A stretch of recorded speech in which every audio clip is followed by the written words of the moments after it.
Happy Wednesday, everyone. Thank you so much for joining me today. And welcome back to PinkyhootArt's live painting sessions, where I share my watercolor process and my artist journey to become a full-time and professional artist. So sorry for being late.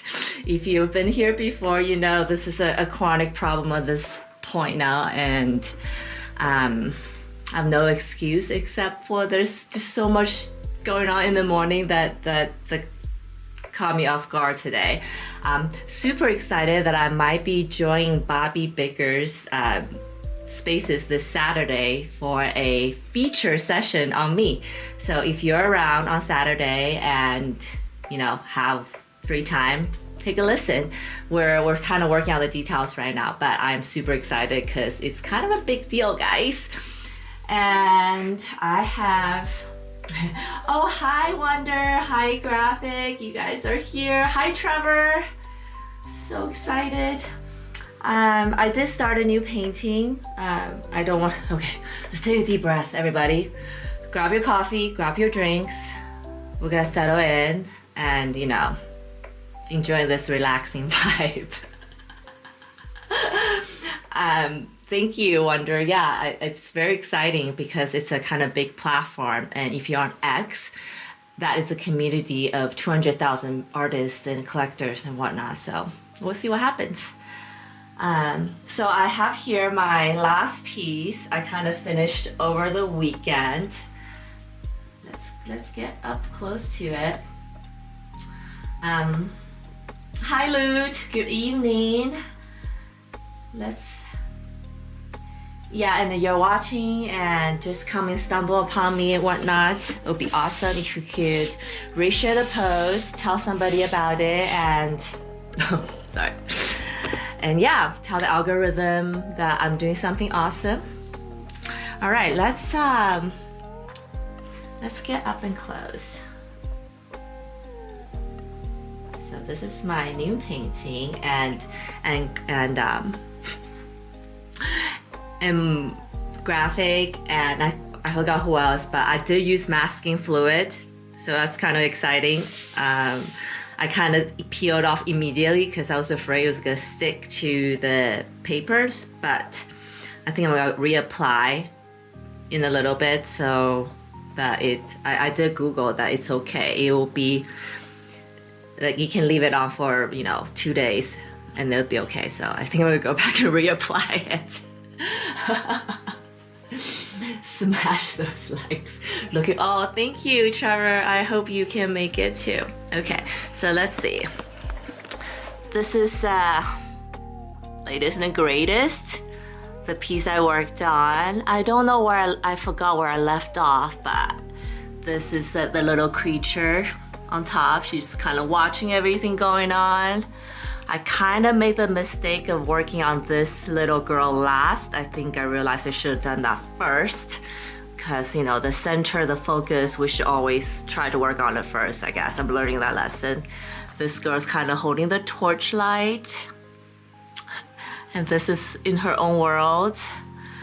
And then I apply some wash and glaze in the background. Some glaze here, some washes here to kind of overall darken the background and darken the mood. Because as I was talking to you guys last, I realized this is kind of a moody piece where, you know, I think Graphic laughed that all the dark matter brain juice is falling out of her and taking roots. So it's a little dark, so I darken the background.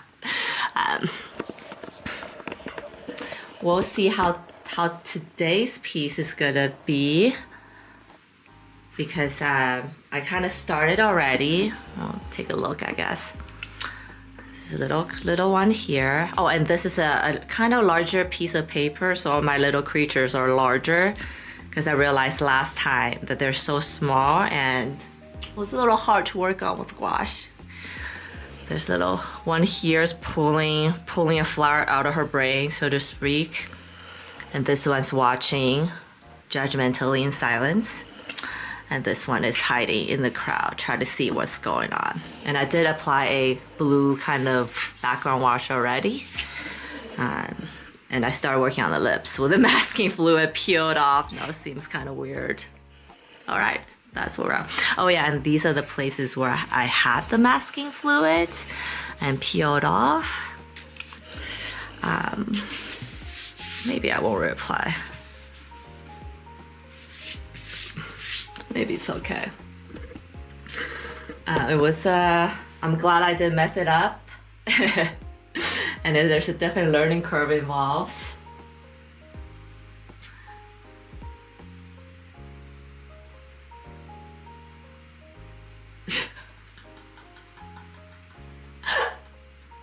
Thank you guys.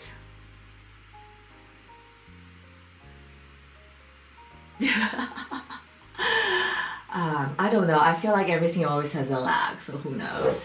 But I'm just glad that I am here, and I'm kind of excited about this piece. I think it's gonna be really good. I feel like last piece was full of learning lessons, but I give myself a thumbs up. Good job, you did it.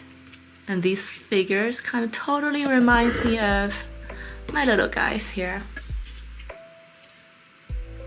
I don't know if subconsciously I'm influenced by these little guys, but I did not reference them or looking at them when I came up with the other idea. Who knows? Thank you. And you know what? I'm going to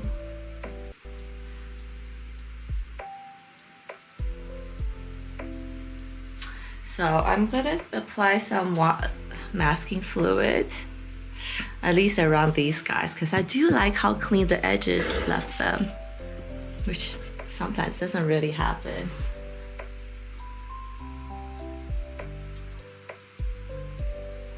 Hello, Tanjiro? Did I say that right, Tanjiro? Welcome. I don't think we've met before.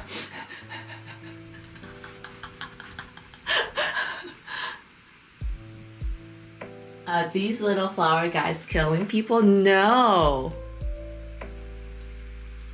They're not. They are actually the people themselves, but inside out, if that makes sense.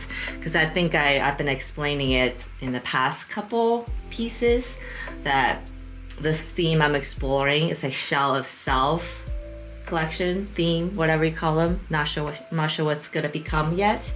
That I was interested and curious about this phenomenon of we're constantly thinking for one, but a lot of times, you know, we pop culture or whatever, we're examining our own thoughts. We're always like the psychology, when you go see a therapist or whatever, they're always wondering what your thoughts are. So all the thoughts are constantly inside our heads, and we actually don't know. I guess there's studies and what these thoughts are doing to who we are as a person, and I thought it'd be interesting to kind of take them outside our brain and have the thoughts examining us and what that is like and feel. So that's what these little creatures already. There are thoughts, but on the outside looking back at us as we, the self, as a shell. Sorry if that was too much, too early. I am going to write a description about it for sure as an artist collection statement, whatever have you. But that's kind of what inspired these pieces, these little guys. Okay, I don't like how my tripod legs are in the frame, so. Oh shit. They're not killing people, but they are probably judging these people a little bit, which I think is okay, right? Because we're being judged constantly. Yeah. Oh, that's better. Yeah, it's, you know, it kind of all came together in an instant. It's just the thought I was driving and I just had this image that just like flashed into my head, and that's kind of what my first piece was. I don't know if you guys remember, but here was the first. I'm gonna put it up in the behind. This was the first piece that just came out like that, and then I continue exploring. So now we have the second piece, darker, and then we'll see how this one goes. I think this is gonna be a lighter, happier piece, but who knows? This is a more curious piece, I guess.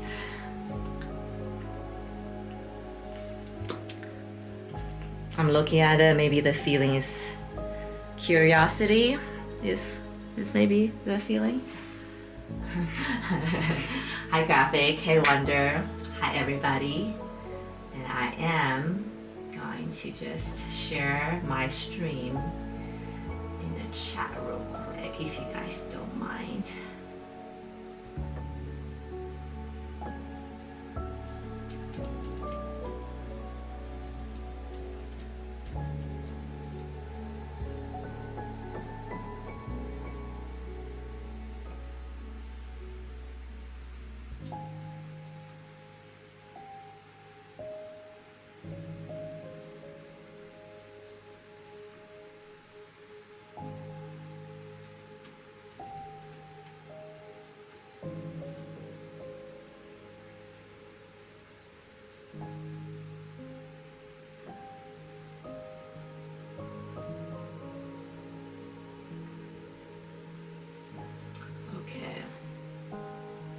Hello, good.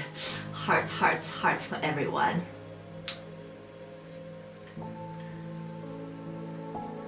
I think I am going to start with the masking fluid. So the trick I figured out with masking fluid is you can use soap, but I have this, I don't know what this is called, like this brush cleaner. It's like glycerin something something chemical wise. I want to coat your brush with this.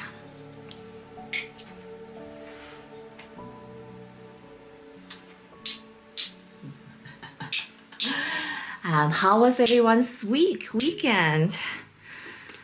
I hope it was awesome, full of relaxing and fun stuff. This weekend's gonna be a little crazy for me, I think. That's like May is when, you know, if your kids are like all the recitals, showcase, graduation ceremony, all that taking place. So it's gonna be a little crazy this weekend for me. But yeah, I wonder how your weekend will be. So I'm gonna apply this masking fluid around the edges. And probably leave there until the end of the session and then peel them off. I don't want to leave them overnight, I've decided.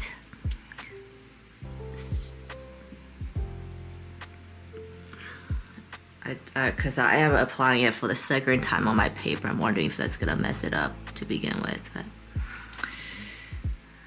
we'll find out. And the thing I read about masking fluid, showing you guys what I learned, is to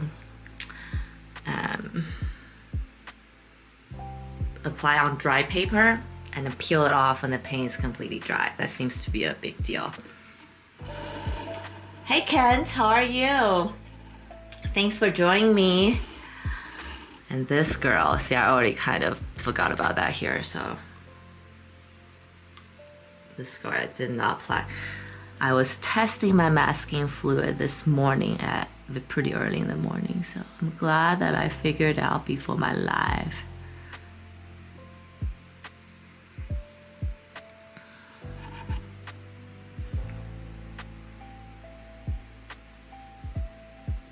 Okay, I'm gonna shut up now. If you guys have any questions about my process, about what I'm doing, about materials I'm using, etc., please drop in the chat. And if you're stopping by, don't be shy. Also say hi to me in the chat so I know you're here. Okay, I'm just gonna apply it around the edges so I don't go over it. I do think I want to explore blocking it out as part of the design, as part of the art. some artist does this frisket method so well. It's pretty awesome. Graviton. I can't see. Okay. And right here.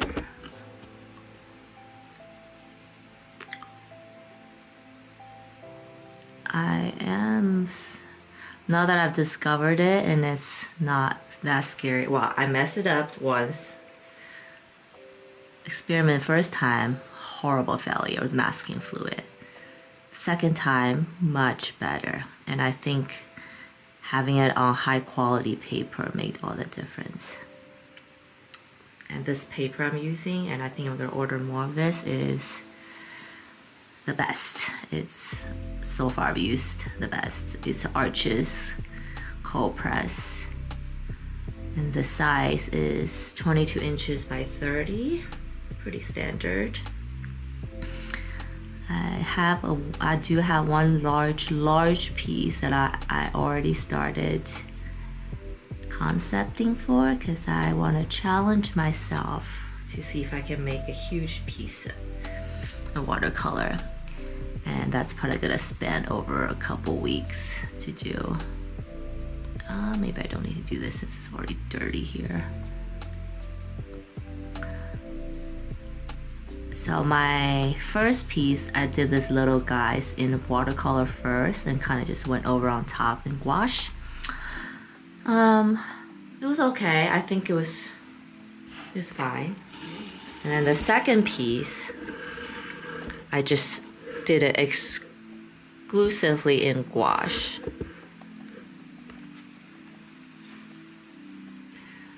Oh, Arches. Are you using behind the Arches?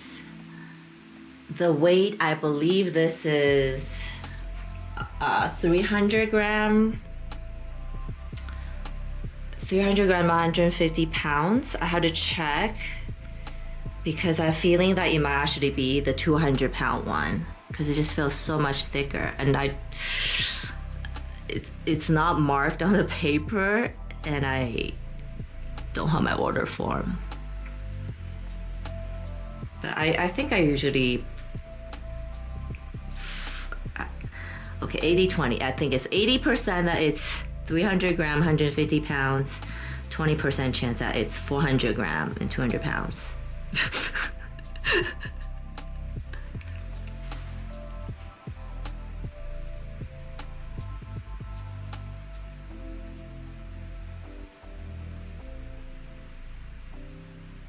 Oh, recycled paper, that's interesting. Strathmore, okay. So my experience with Strathmore is that they warp more for me than Arches. I don't know why.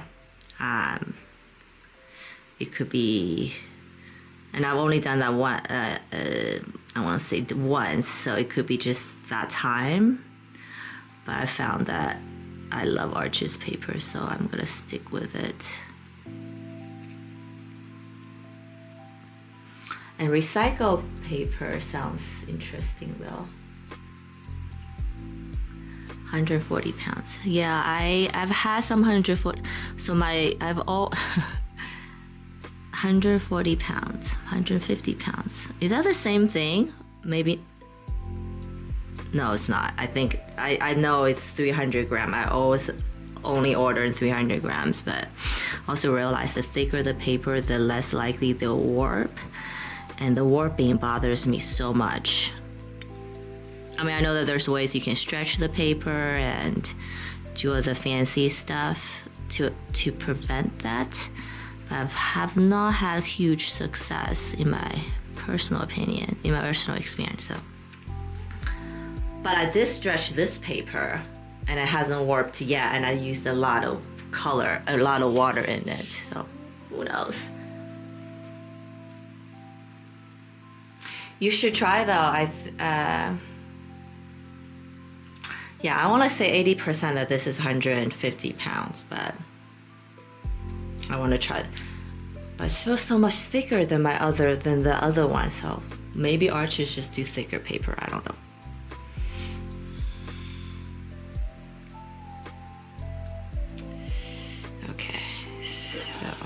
Where else do I need this masking fluid? I also don't want to overdo it, I guess. Yeah, you should try it. I don't think there's any harm done in trying thicker paper. And I just found out they make this 300-pound paper, so I can't even imagine how thick that is. Must be like a board, you can't even bend it, which is probably not good, because I do ship my artwork rolled up in a tube, so when it's too thick, it's probably not good either. So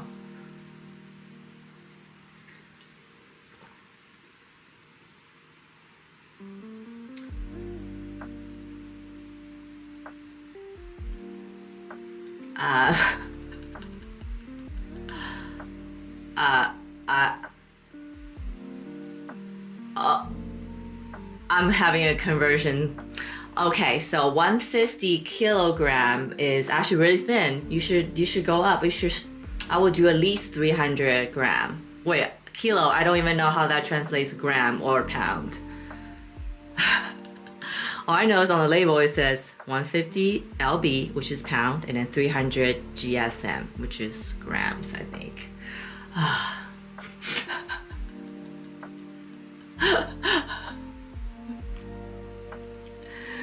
Oh, are you able to say brush you use to apply? Are you able to say the brush you use? Yes, Kent. I just funny you ask, because last time I literally ruined my brush. Literally ruined my brush doing it. But now, since then, I have figured out.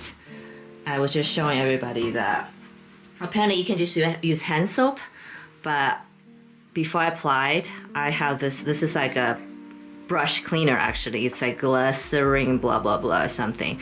I just coat it with brush. Coat it on my brush. You can see there's some grain that's already falling off on my last application. Coat it and then apply, and then I wash it off, and brush is completely the same. But I heard you can also use bar soap. But it's kind of messy, I guess. At least with this, I have a little container in it. Oh my god, graphic, you're confusing me. Don't do that. Don't do that with math.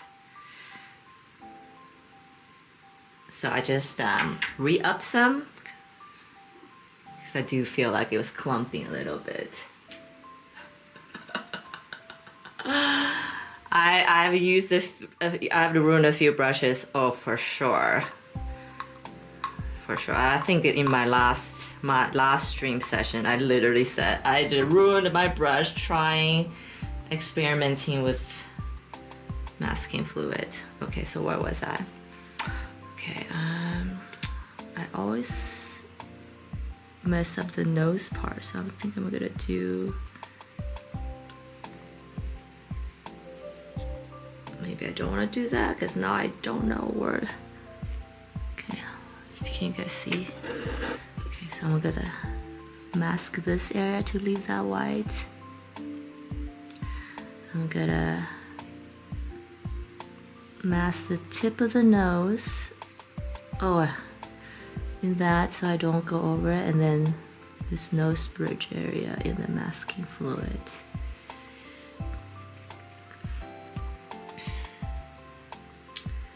I did a pretty good job leaving my hands white here, so I think I'm okay there because it's big enough. And I think, okay, I think I'm good.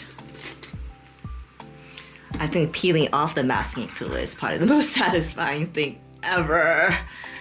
I remember when I was little, I've been like yelled at a few times, but I used to pour Elmer's glue on my hand, just coat it so I can peel it off later, because I love doing that. And then my mom probably thought I was crazy. I don't know if you guys have ever done that. Just like glue, Elmer's glue, and then you can just peel it. I'm sure if you're a creative person, you have some weird habits and quirks now or growing up when you're little. Probably still now. Okay. And I wash my brushes off. And ta-da, see, good as new, not anything. So, soap, bar soap, or if you have, you know, this material, which I think I got this on Temu for like $6. It's called paint, like a brush cleaner, literally.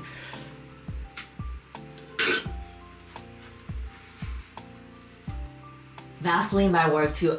Oh, yeah, Vaseline probably would work. I think anything that's oil-based, you coat it.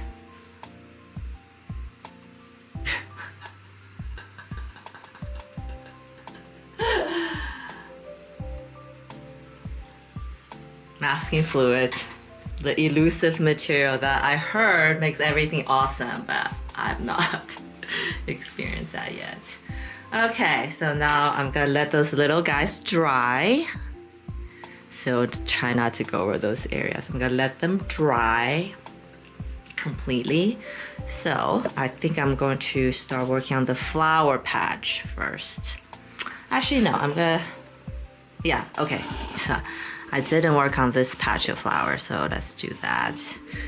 I'm gonna work on, and also a tip I got from artist friends that you kind of always want to start off on the area of focus, which usually is the face and the hand, if there's figure involved.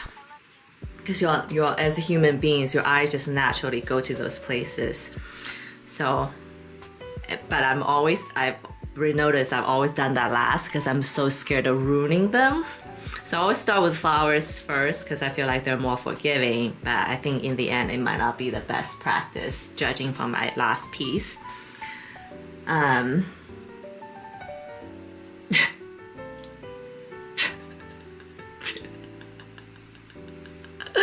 Beaver dam, I love beavers, that made me laugh. So yeah, so today I'm gonna try to be a good artist and I'm gonna do the flower here because I need to warm up, and then do the face and then go into the flowers, face, hand, and then flowers on the side. And I think I am going to do this little figures in a watercolor wash first and then go on top in gouache, because I think that I like that look better in my first piece than my second piece, and I think there's more cohesion that way. But I do want them, maybe I don't want them to pop. I don't know. We'll see how it goes. Anyways, here we go.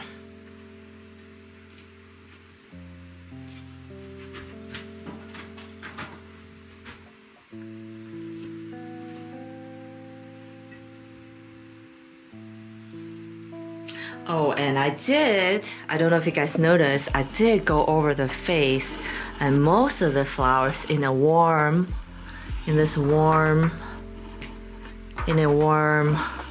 white, not warm, yellowish brown wash, so that the warmth of the skin and the warmth of light comes through.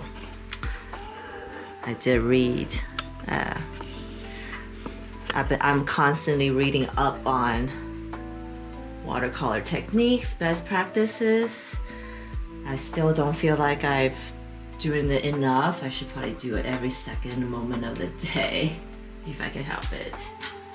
Obviously that's not how, but practice is also important.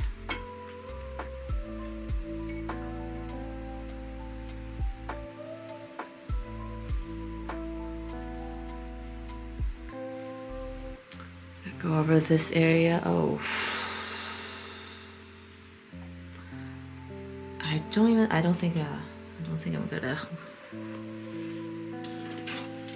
Sometimes, actually most of the time, I would start with water glaze first. But I think I'm just gonna glaze it in this color. Yeah, it's fine.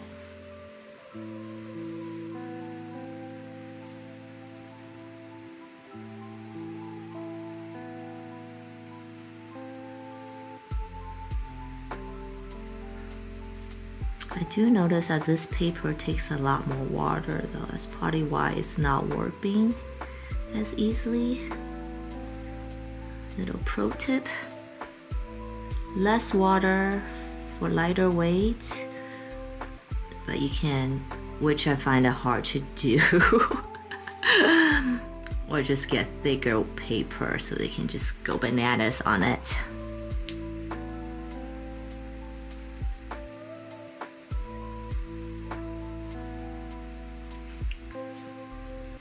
Did graphic just call me bro? Is that for me? Or maybe someone else? Okay.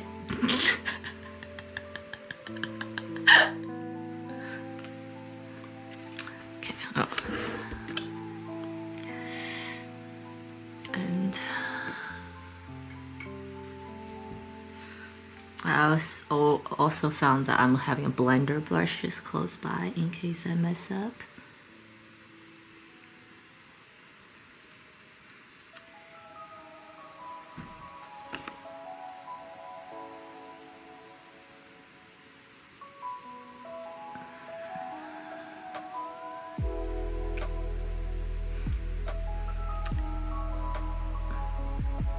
So this little creature is pulling some sort of emotion out of this girl.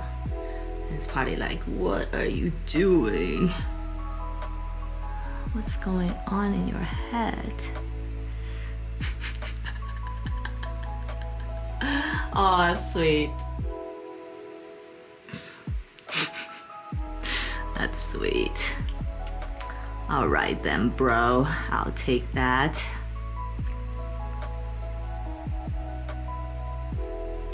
Summer is upon us. I know that you guys, I know the graphic has exciting plans coming up for the summer, but what about you guys? What about everyone else? Summer is my favorite. Summer is my favorite season.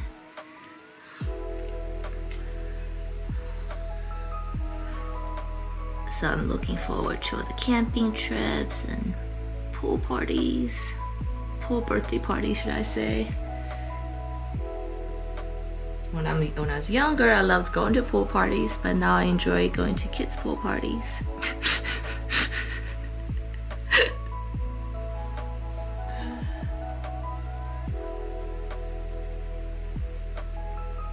Oh, thank you, graphic. I like to think that I'm wiser now, and I don't know if you guys believe in horoscopes. I kind of do, and I had a astrology reading, and they said, the reader told me that I'm in the state of sharing what I learned with everyone, and it will be good if I share.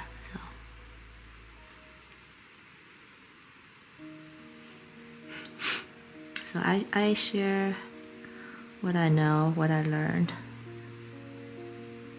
as much as I can, I guess. If I sometimes I'm like maybe a overshare.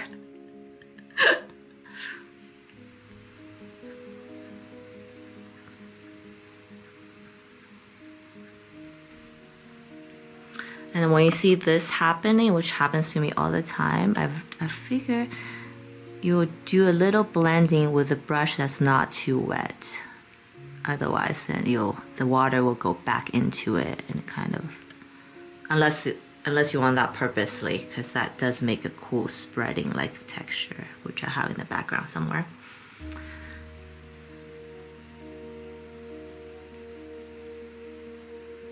Oh, 113 degrees.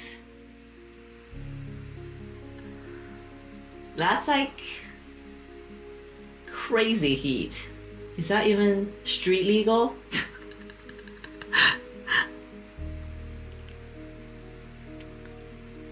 Wow, that's crazy. How do you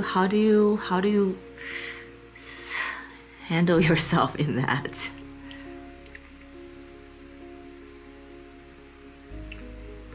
So I'm adding a little bit of darker red underneath the petals to give it a little bit of depth. See, this is already doing that. So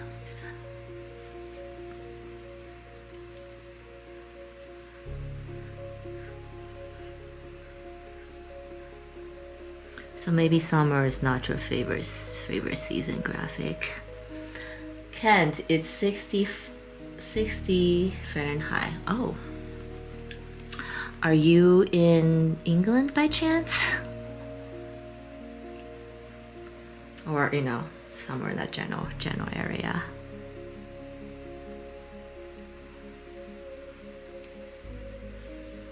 Also, I was watching this video. I usually do these outline details very last, but I saw this girl doing them as the paper was drying up.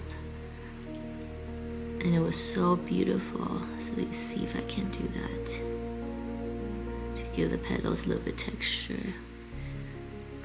Better here. I think it's too wet here. Let's see.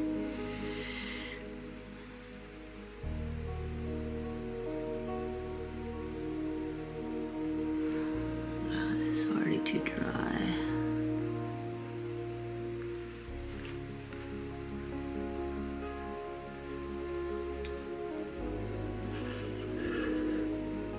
I'll go back to it, give it a secondary color, I think, later.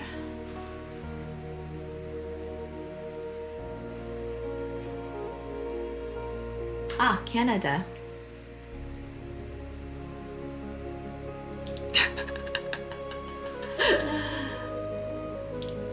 I'm going to Canada in July.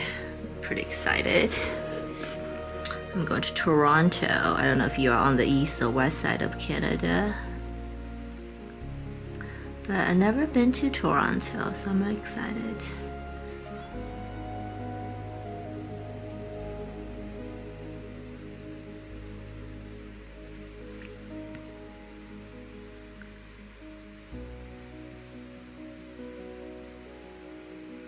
The only Canadian city I've been to is Vancouver, I believe.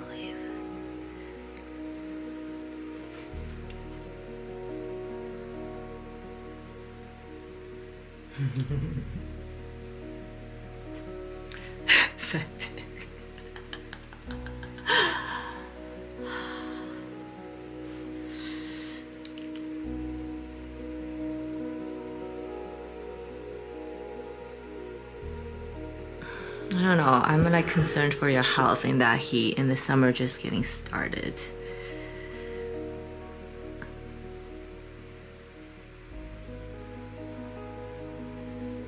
See, I'm masking fluid here. I can just go right over it and not even worry about it. That's kind of awesome. So I'm giving it a just basic glaze. And then I'm picking up a secondary color to see if it's still wet enough.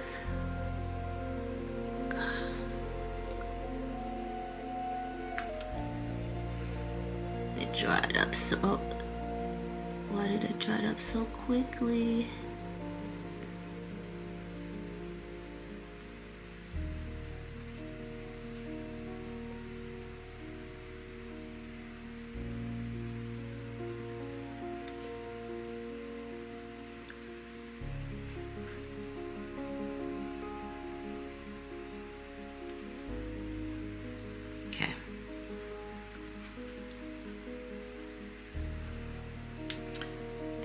Good for now. Maybe we'll add a little bit more. Yes.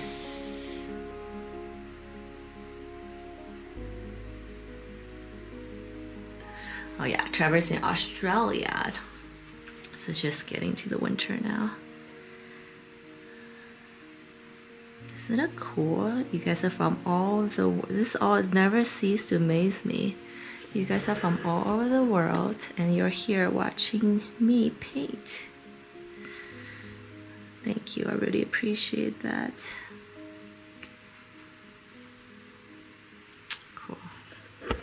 Then we'll go back here, now that it's dry, to apply this secondary color.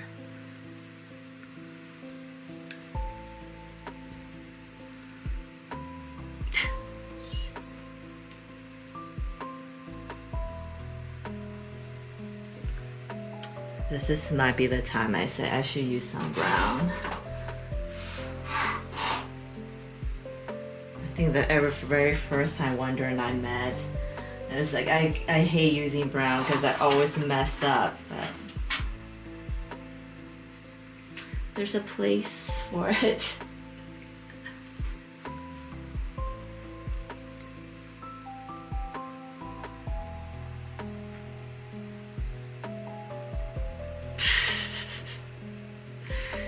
He wishes that it was cooler in August so he doesn't sweat and stink probably. Sorry for calling you out. But that's kind of the problem with summer, right? It's that nobody likes that feeling.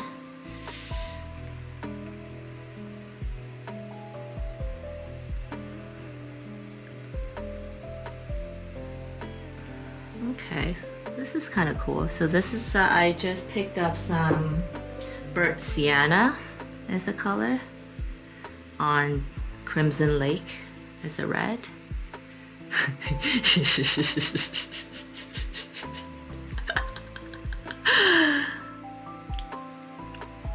And maybe a little bit here.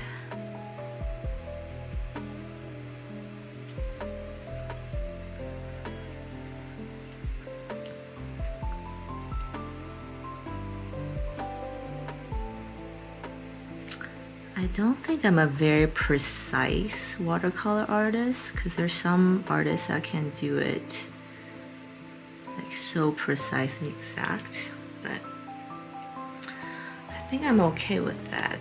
My art is a little fluid. I'm sure over time we'll get, but I don't want to get too precise either to take away from the surrealism. I don't know, it's a battle. It's a battle in my head. Okay, so just gonna leave that be. I always tell myself to not overblend, overwork it. And I say it out loud. You guys hear me party all the time. Because I kind of constantly remind myself to not do it. Okay, I'm just gonna leave that be.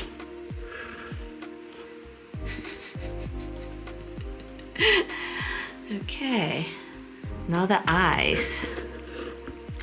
I'm gonna start with the upper eyes, I guess. The head is kind of big, so it won't fit into the streaming screen. So I'm gonna start with the upper and then go down to the bottom. And I think the color I'm going to use is the darker brown, the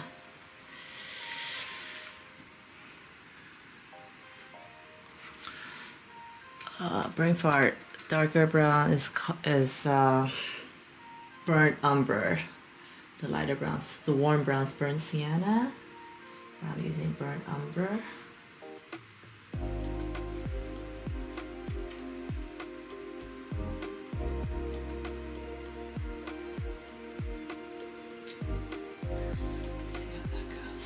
See how that goes.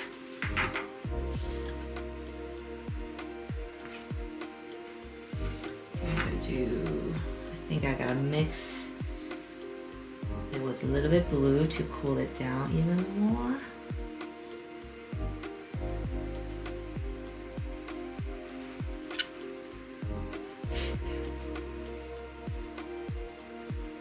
Ah, that's better.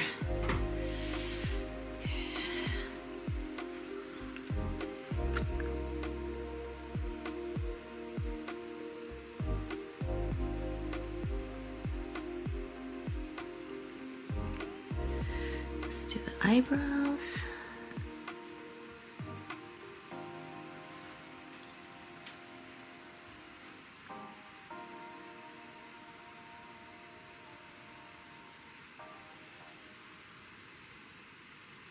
So I kind of went over it and then did a little bit of water on top.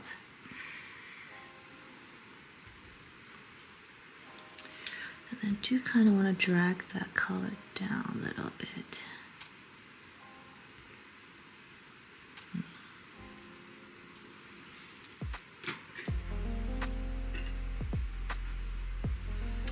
What you say, pointer brush, round brush to do that. Because I didn't like how the flat brush was making it so like even, I guess. Drag that down.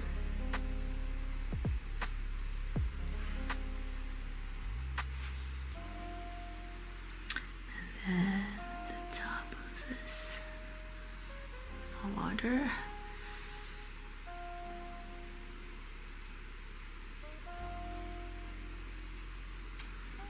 Top of the eyes.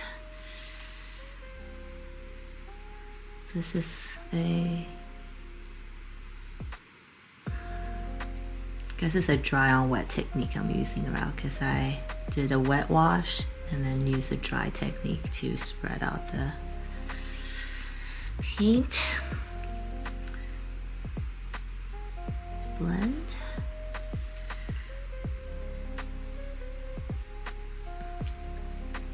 It's pretty warm still. I think I might go over with a little bit blue in the end to cool this area down, but we'll see.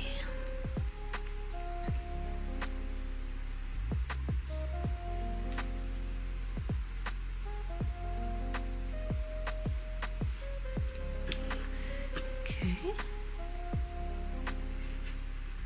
Probably should apply masking fluid here actually, but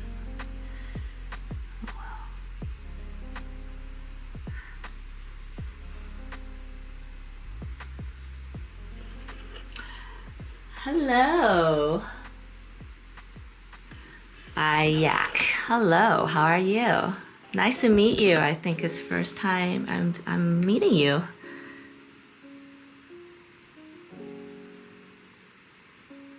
Welcome. Thank you for stopping by. Go here to the ears. Obviously I remember I don't need to for watercolor because it's a translucent medium, but I don't necessarily have to mix it exactly the color. I can always layer it, and because I was trained in oil, that part I always let's just say I'm still trying to master that part.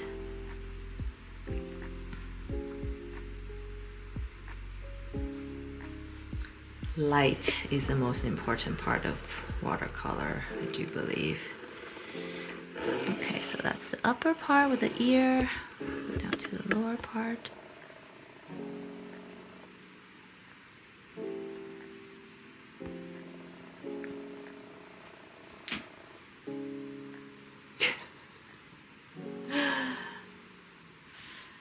And you not see the movie? He's great in it. Oh no, did I miss you from earlier? Or maybe you're talking to someone else. Hey, I am reading chats by Max, Baymax, Baymax.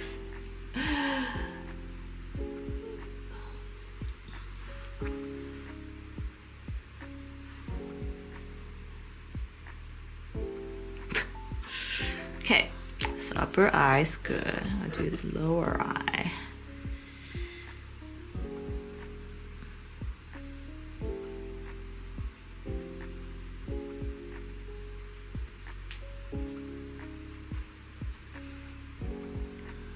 Wet on dry.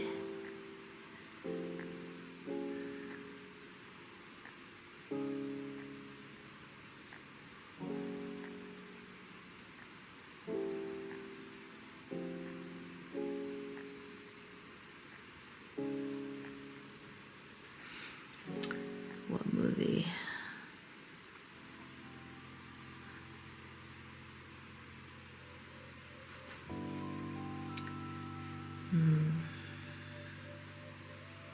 Okay, same thing here. There's always like an awkward side. I guess mine is this side. Like, this eyebrow feels awkward. Okay.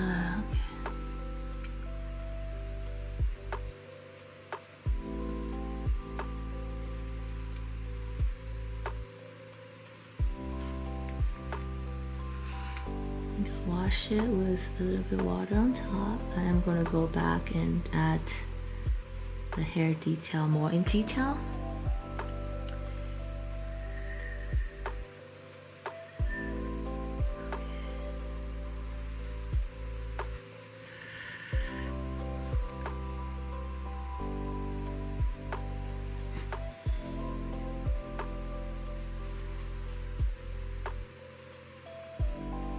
Big Hero 6. Oh, I don't know that movie.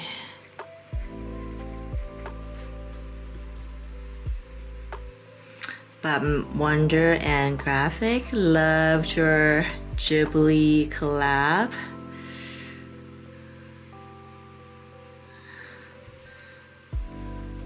My daughter loves the cat buzz.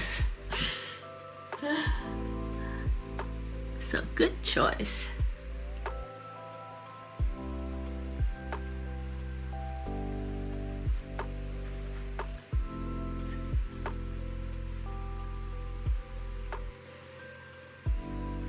I add some more blue in my brown here.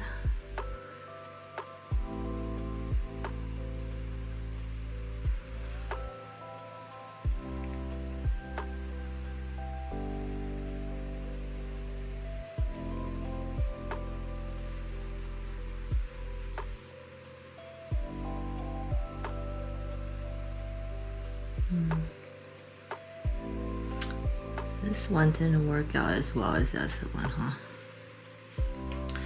That's okay. It's part of this.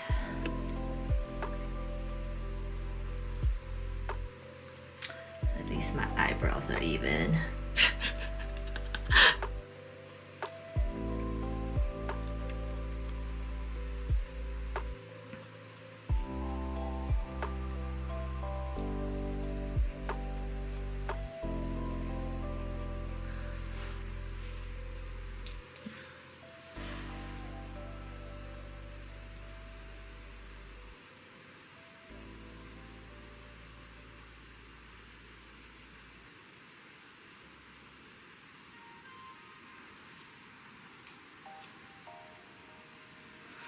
See, this is, let me see, I think I'm overworking it. I just need to leave this alone.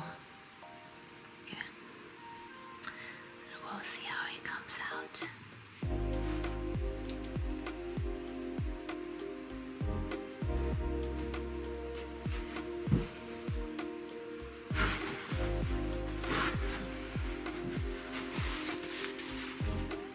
Cat buzz.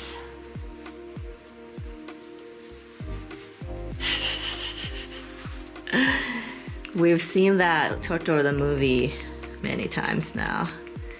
And actually we just watched Kiki's delivery service last weekend. She loves it. I think those are like some of his Miyazaki's best work around those 89, 86 time, 88, 89. There's a huge gap. I wonder what happened. Okay, so I'm going to get a bigger brush now. I'm gonna wash.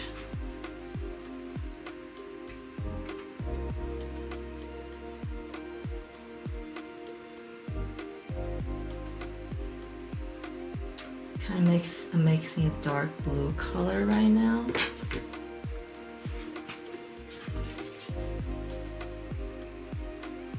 To cool it down, yes. Pro tip, if you want a gray color, I find that a cool blue and a cool red is actually the best cool gray that comes out. I've tried to mix gray many times, it's hard. Okay.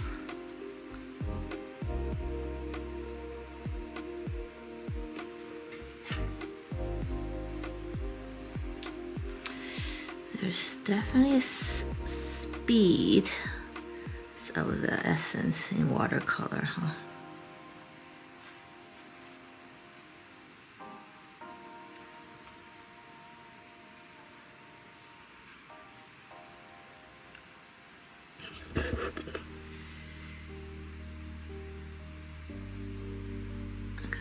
are a few layers is on here. Just gonna go over the eyebrow.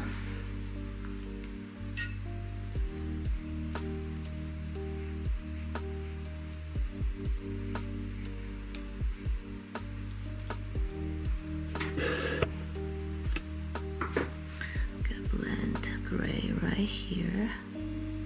Need more gray.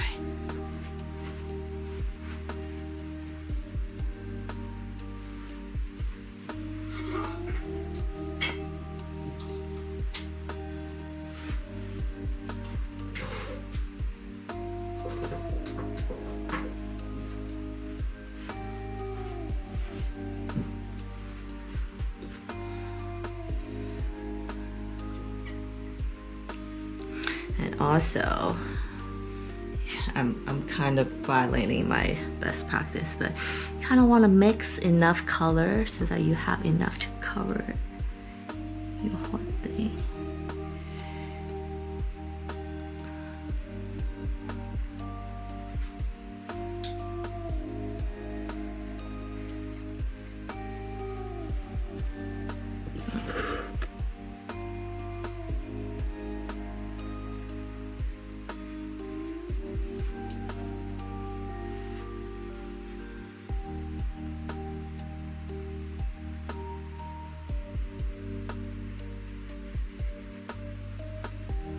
So the nose casts a shadow here, usually. It's a light gray. Oh, it doesn't show up quite that well on the screen yet. A little bit of shadow here.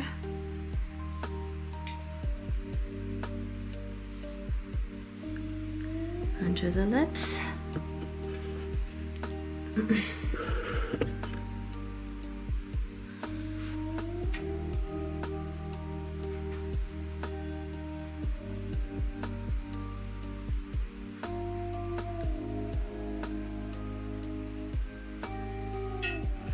Drop some water right here and make it push the color down. There you go.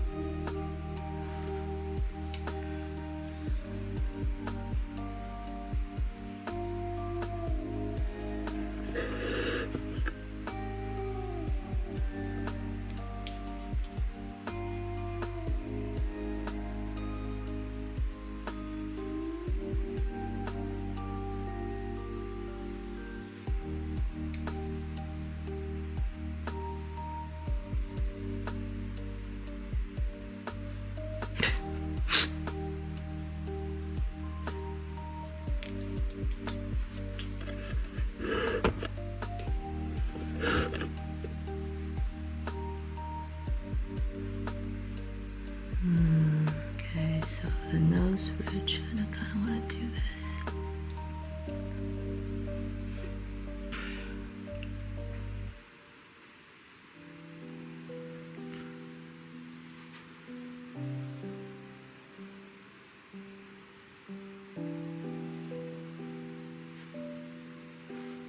I think I'm still pretty scared of bold strokes. But I also realize with watercolor, your eyes and the light does really do so much of the work on its own. In the end, that it will be okay. It's probably gonna look better tomorrow.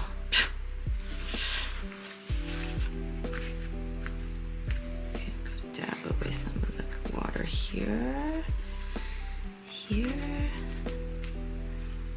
And if you don't like what you just did, you can always just use a paper towel like me and dab away the area that needs to be reworked or has too much of something.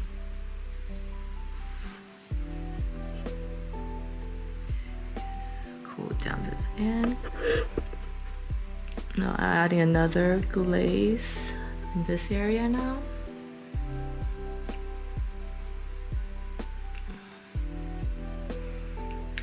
not gonna blend that, just leave it like that. And then the flower, let's see, my light source is coming from this way, so the flower probably casting its shadow. Oh yeah, I also find that deciding your light source, which I mean, I guess you should already decide it before you start it, but having a constant reminder of where your light source is also is very important. Makes I think makes day and night difference at the end. So thin shadow cast, bigger shadow cast here. And then a little bit, and then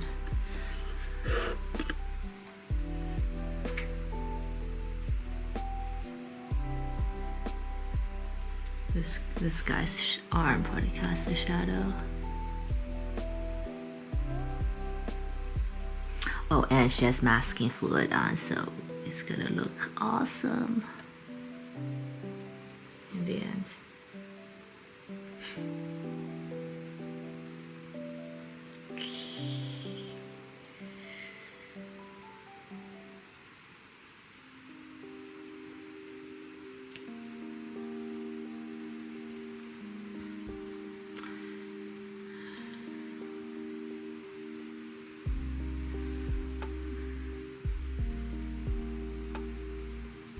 Okay.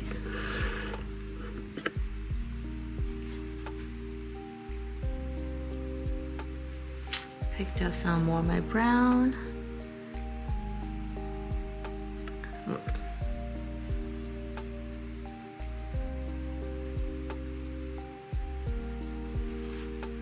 I added more water to this. Nope, still not enough. Okay. I hope I didn't make that too watery.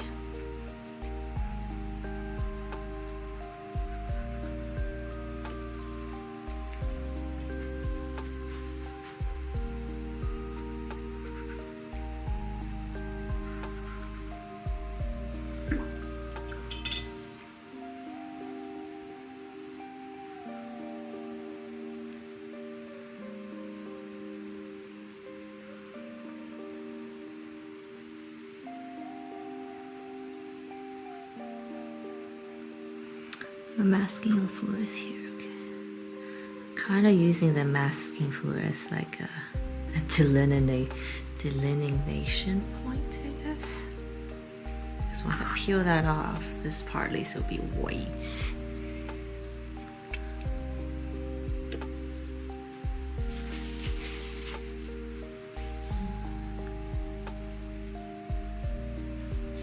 And you guys can't see any of that.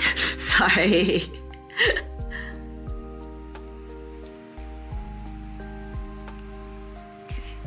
Alright, so it kind of, okay, cute.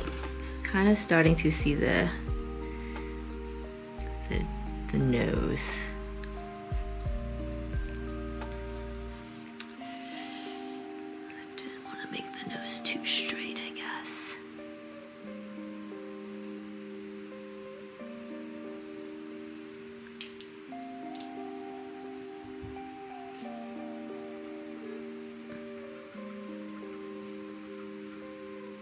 I hate that. Sometimes I hate harsh shadows, but I think I'm growing to like them, appreciate them more.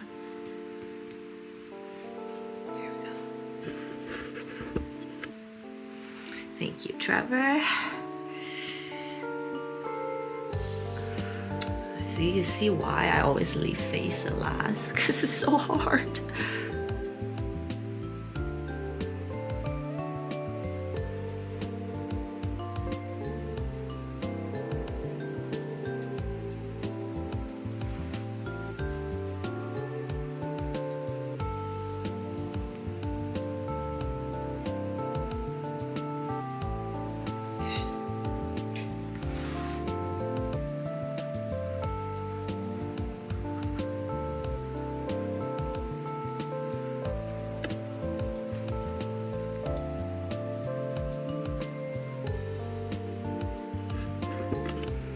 Gonna glaze this one more.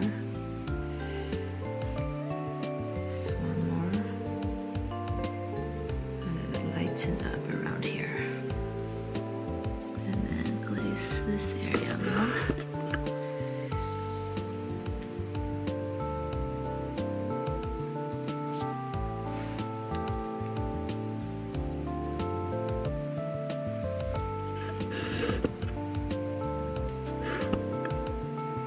This makes me so nervous, but I think it's gonna be okay.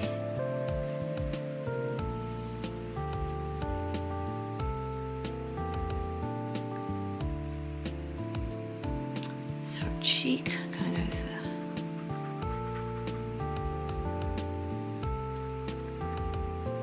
do a good cheek.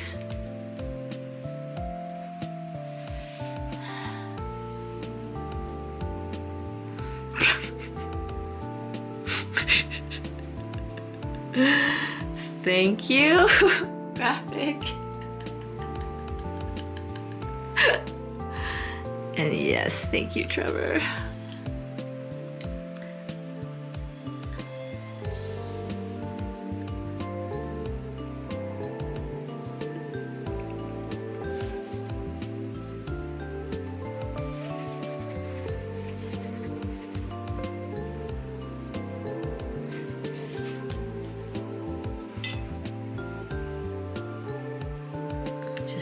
Water wash, some more gray here. Great, bring this over just a little bit.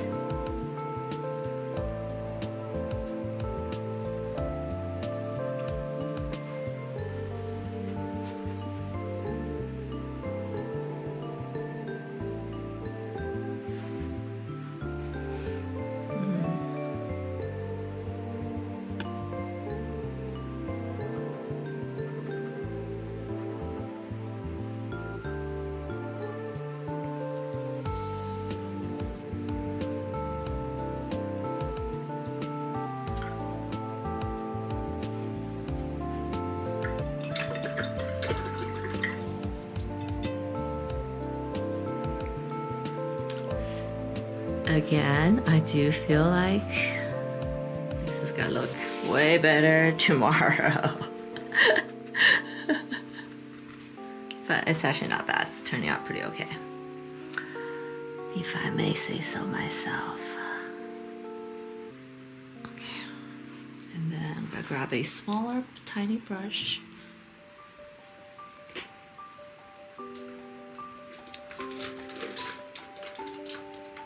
I guess another rule of thumb of watercolors apparently to never use black. Never. Slap your hand, like Graphic said. Slap your head if you feel like you want to use black. However, when we do really want really dark color, what do? So my get around is using a super dark blue mixed with a little bit of red.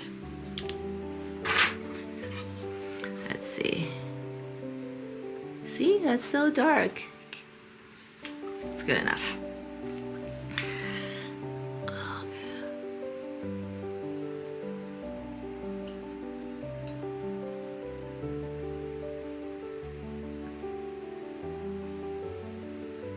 Cat hair.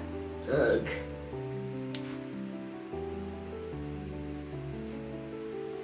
Cat's hair just gets everywhere. I'm glad I'm not doing oil painting actually. I was thinking the other day if I did oil, the hair situation is gonna be crazy. Oh yeah, thank you Trevor. Thank you Trevor for ordering the print. I do have, for everybody who's new here, I do have an Etsy shop where I list prints there. And if you wanna know when I have new art releases and whatnot, I have a VIP list. It's in the description where I share drop dates with my VIPs first. I share discount codes with my VIPs. So join. if you want to follow along my artistic journey. And thank you, Trevor, for the prompt. I always forget to tell people about it. I appreciate that. And it's one of those things, I think a new artist feels bad about promoting yourself, but it's just, I hate it, but it's something you have to do. It's necessary evil, I guess they call it. So yes, join my list. Don't forget to subscribe and follow. And check out my Etsy shop. I'm always listing new prints, taking away old prints, so it evolves as I evolve, let's say.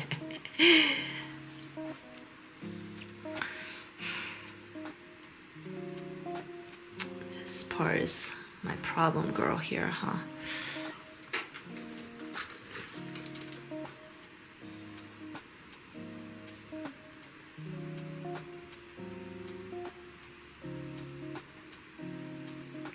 But it's also one of those things, after you do enough of it, you're like, it's not that big a deal. And this is how you turn from an introvert to extrovert in no time. Practice. Okay, actually, you know what, I'm gonna let that dry because it's kind of going like this. I'm gonna do this on top. Yes, okay.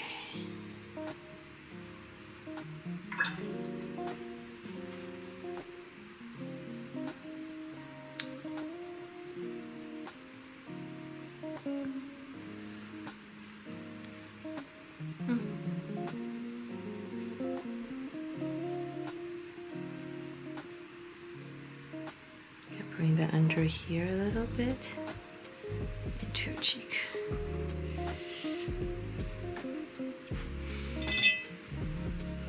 Also guarantee that there's moments you guys are watching, you're like, ooh, she should have not done that. Yes, I acknowledge that definitely happens, and that's kind of part of this creative process, I guess. Happens, and that's why art is so special, and that's why these are not something AI can just replicate, I guess.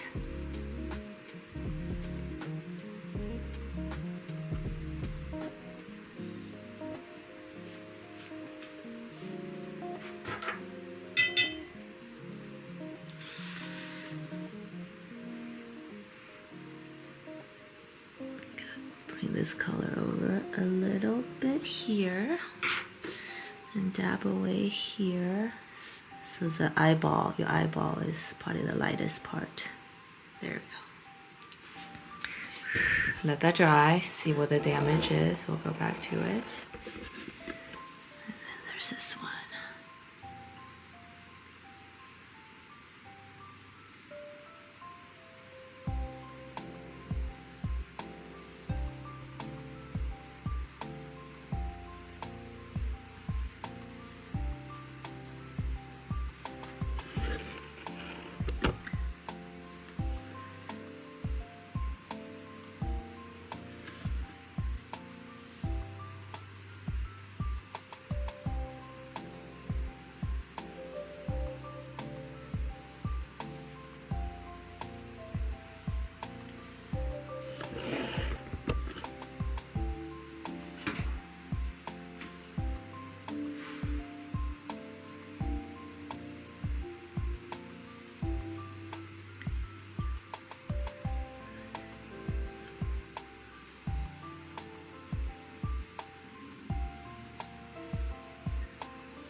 I'm gonna bring some of the darkness into this area.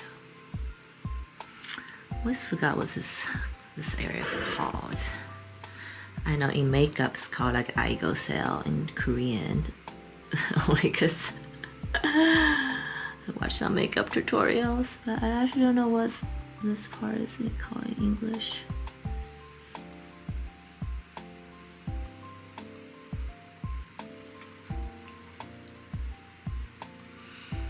And I want to accentuate the corners just a little bit. Okay.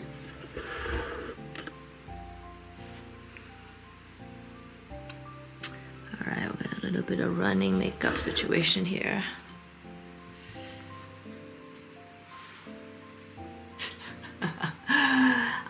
Thank you, Trevor, but I feel like the piece I burned was in a little different situation.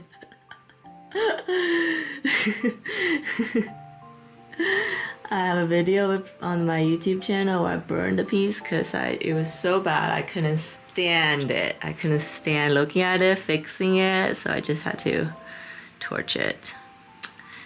And everyone yelled at me for it. It's probably, you know, I probably should have kept it, and looking back, then I can feel good about myself today, like, hey, you've come a long way.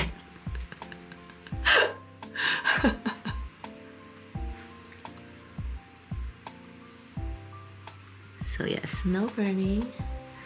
Just gonna accentuate the corner of the eyes a little bit.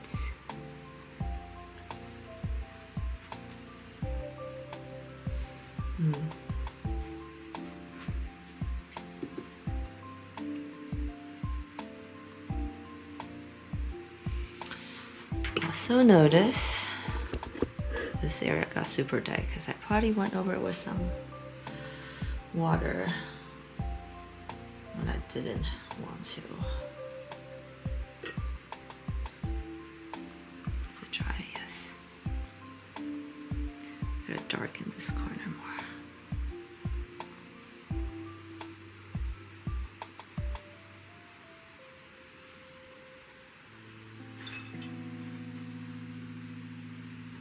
Just leave it like that and see what happens.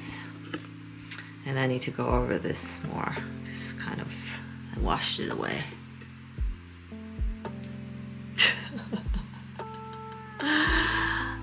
You guys are so sweet. Yes, I have been wanting to do a giveaway for all the pieces that I don't want to keep anymore. So keep an eye out, guys. Follow, subscribe, so when the giveaway happens, you're first in line to know about it. And I've started like sending out pieces to people, like my studies, to me throwaway pieces, and I know, like exactly like you said, you guys will pretty appreciate having it. So I have a few pieces like that. I just need the time to sit down and do the announcement and whatnot. So yes, stay tuned. Okay, I'm just gonna stop messing with this area. Okay, see, I'm so like into it. When you pull back, if I look into the thumbnail, actually looks pretty awesome. And I see it needs a little bit of, yeah, okay. Can work on this area now. Me, yes.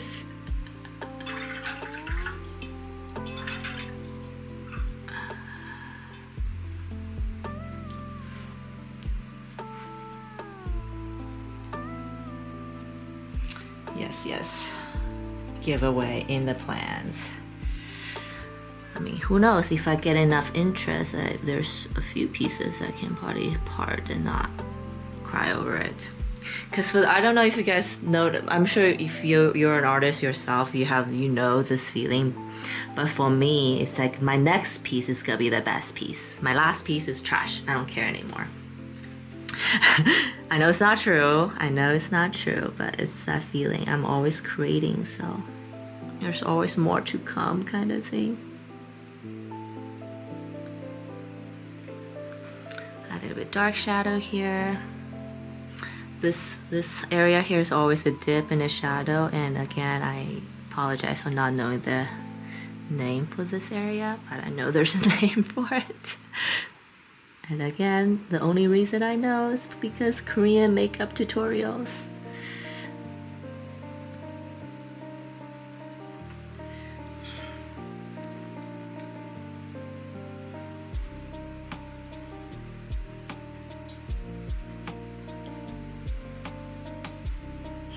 yeah, been reading up on giveaways, like the trick, the meaning, the point, why people do them, how do you successfully do them.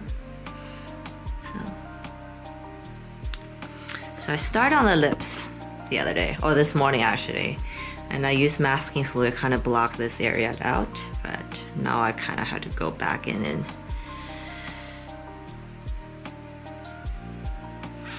make them less dark, I think. So I am going to glaze it with clean water just now, glazing the entire lip in this clean water,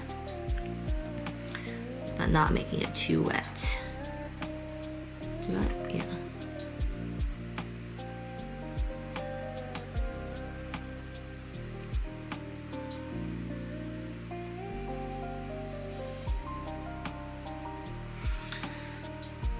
Alright, so this is a balance between having water but not having too much water here, but enough so that paint will spread.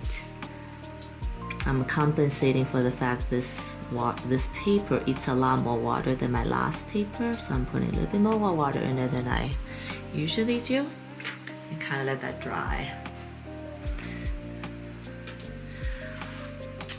I'm gonna bring over this if it will let me or not.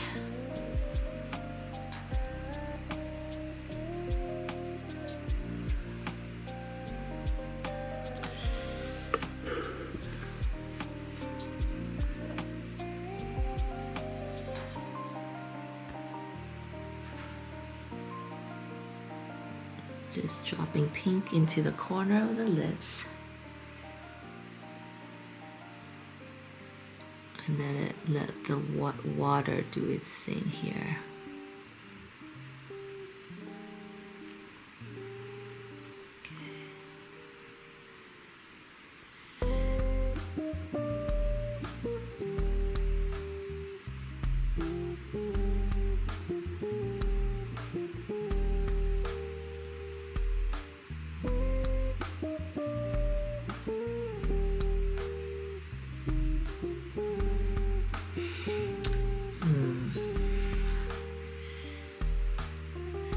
Tricky, huh? It's actually not as easy to blend as I thought once you have that masking fluid hard line.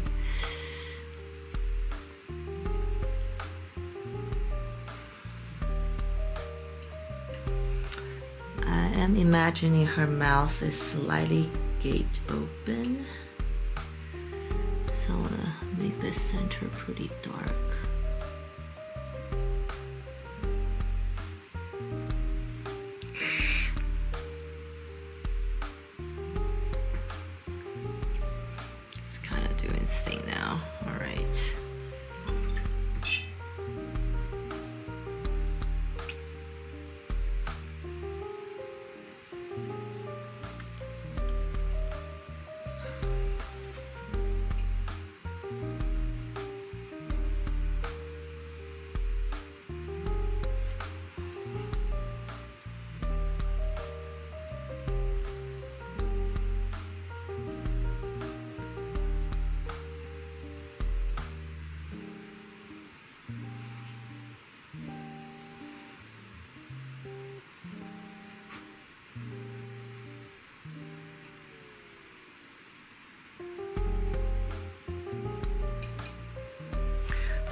I'm waiting for it to dry a little bit more.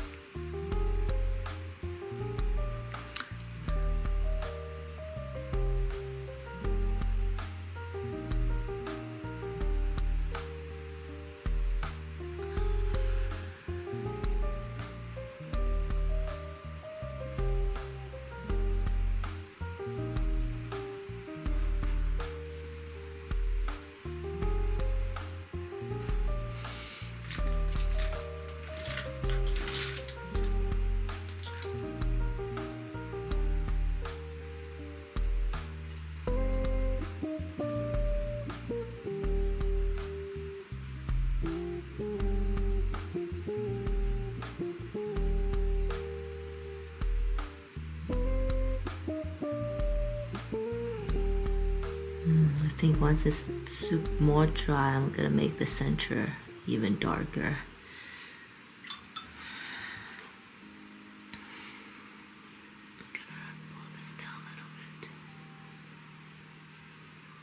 Okay, but for now I think I'm gonna leave that be before I overdo it. From the thumb, it looks not bad.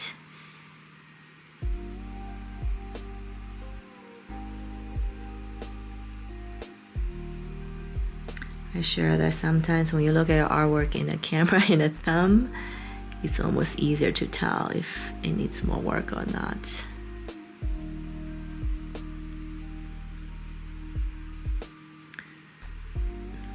The clueless camera trick applies to artwork as well, apparently.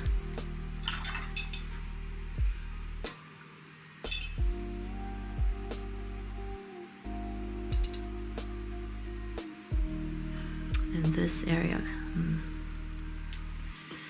gonna tap. The little dip kind of went away here, so I'm gonna do this, I guess. Add that back in.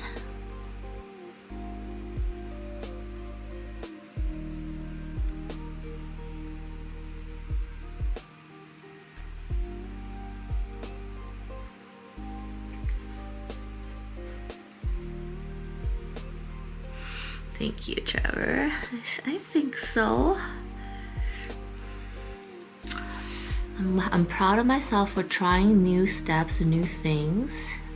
Because whenever, it's always so frustrating at first, but I always am happy that I tried it in the end.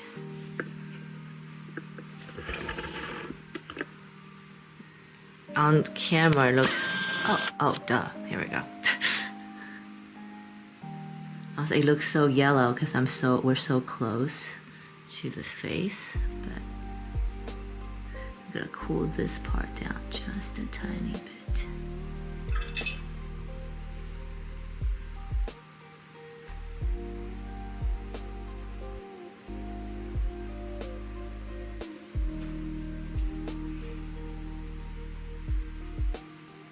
And then like this area. And I forget to paint area all the time.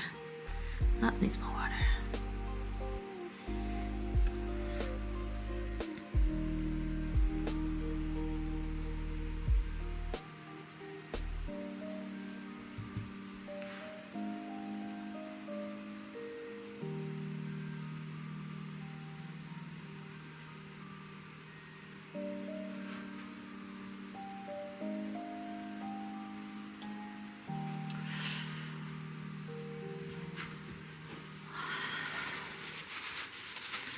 I'm recently trying to be more forgiving of myself as an artist.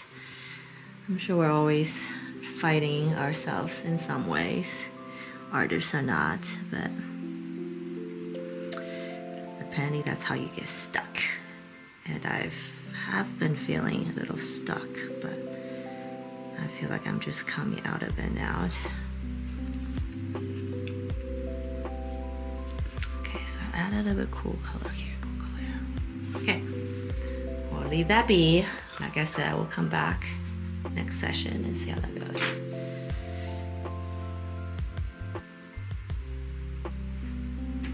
Sounds good. Oh, go edit that video. Super important. So I'm looking at it, I know that this area needs to be darker.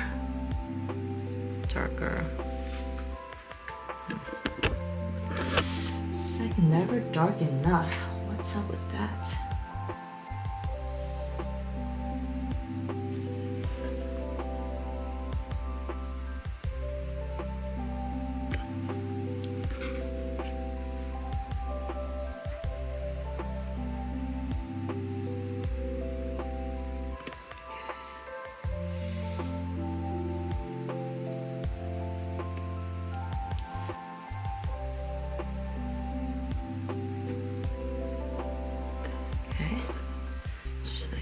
Leave that be. I should probably pull out of here and then go to another area. So I'm gonna do that right after this. Oh yeah, I still need to do the eyebrow here, but we'll do that later.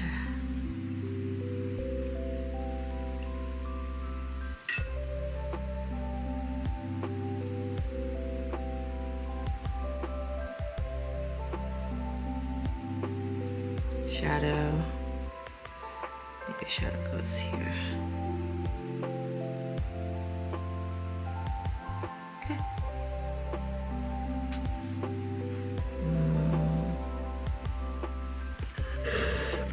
I'm gonna try to make this area, the shadow, actually darker. See how that looks. Oh, like that. Okay, I'm gonna go back and make that way darker later.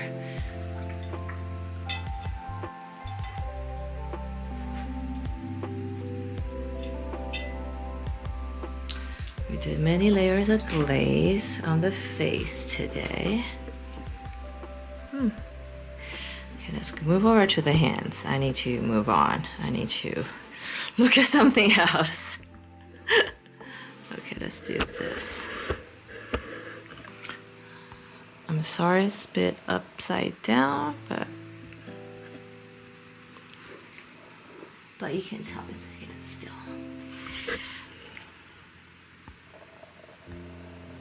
You know what's funny? Because of the warm washes,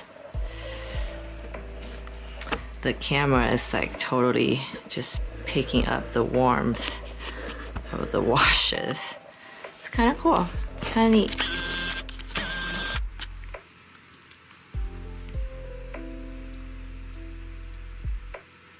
I usually don't spend enough time, or I never spend too much time on the hand. I kind of want you guys, the viewer, meaning, to fill in the blanks yourself.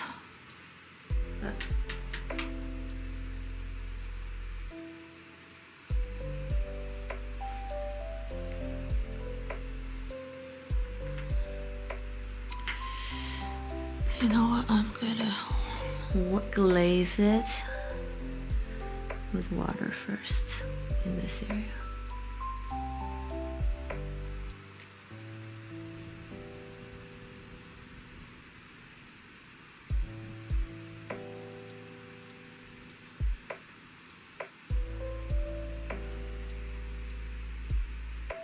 I did wash it with a little bit warm, that warm brown cream color. Ooh, that went out like a bang.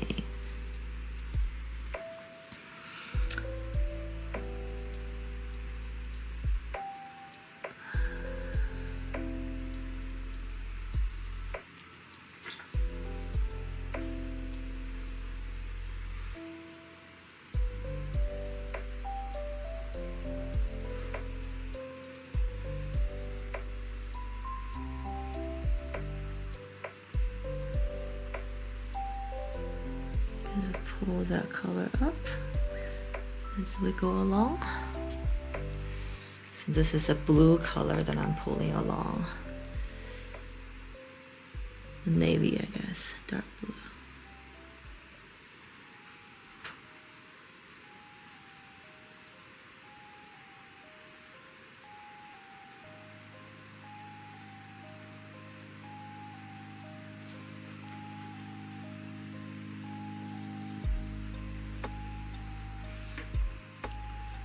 With the blending brush, you kind of want it to be not too wet, but not dry either.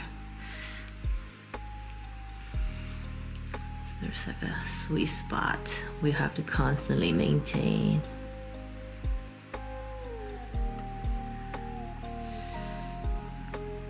It's casting a pretty dark shadow underneath. This is kind of cool.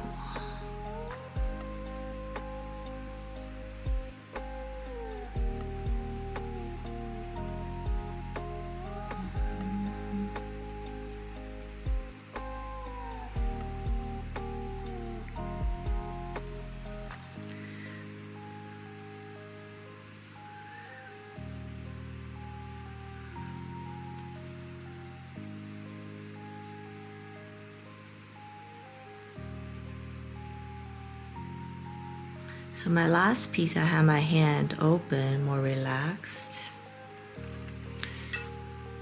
It felt lifeless.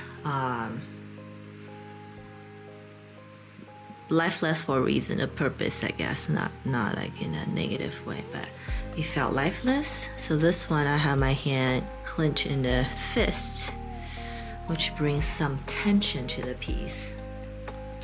And I think I'm deciding that I like it.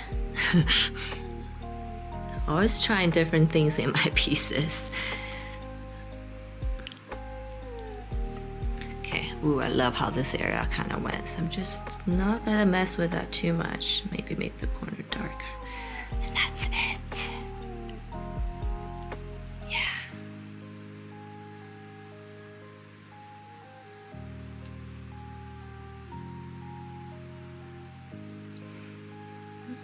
I read that, I mean, I'm not an art market expert, but I read that watercolor is having a renaissance because of this AI generated images out there, that people are craving something handmade and something imperfect, which totally makes sense. And I remind myself that I don't need to render all these things to death, because part of the beauty is kind of in its perfection, right? And how am I running out of space on my palette already? So I took this color that I glazed with and add a little bit of red. Cool red. Yeah, and then made this taupey color. Then we'll go to wash on the top of the hand. Okay, maybe that's too dark. Sorry. Need to add some more water to it.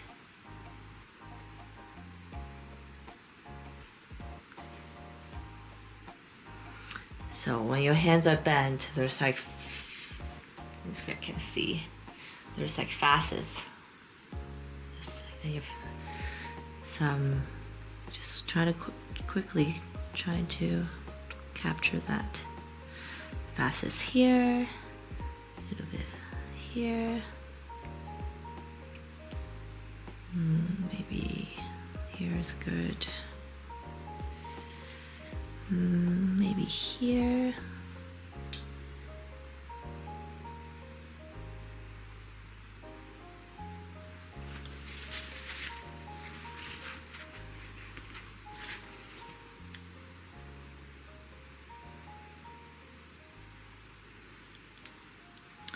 And then some here.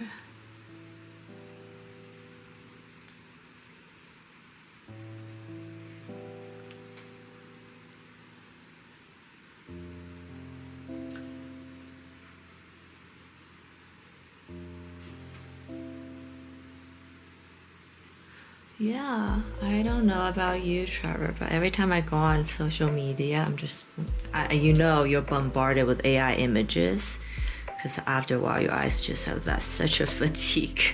It's like, I don't want to look at another brightly colored images again. And then here's where my watercolor comes in. Give you a palette cleanse. At least that's what I'm hoping. Palette cleanse. Something natural, something real.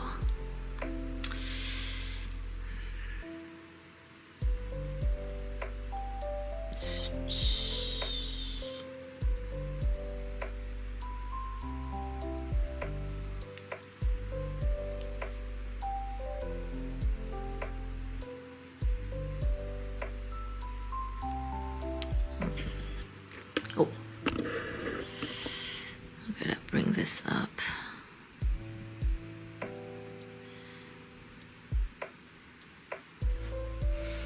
I hope I didn't make her hand too wrinkly.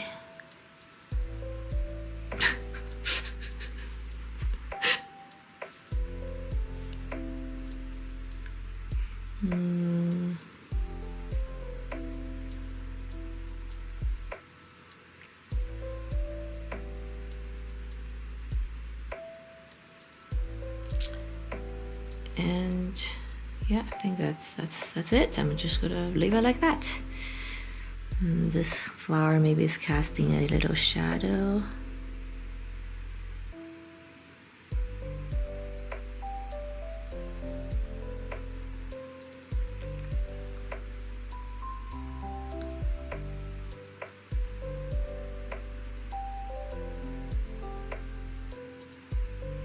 And don't get me wrong, I don't hate AI whatsoever. It helps in so many ways, but it's just a general observation, I guess. I'm tired of looking at AI images. Do it.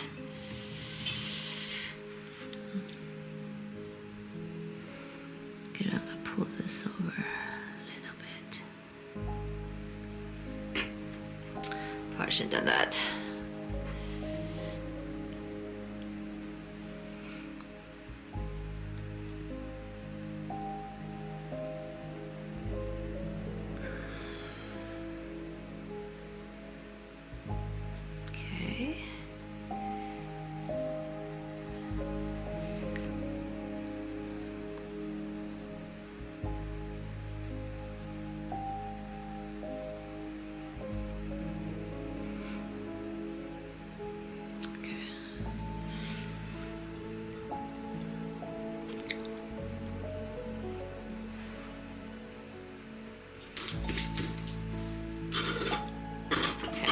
Hand, I think we did good. Okay.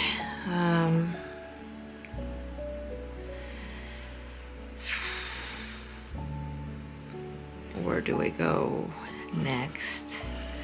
I guess let's start with the flowers. Actually,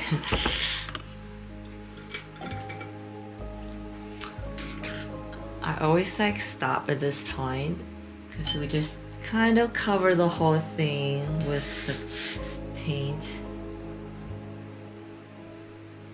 as needed already.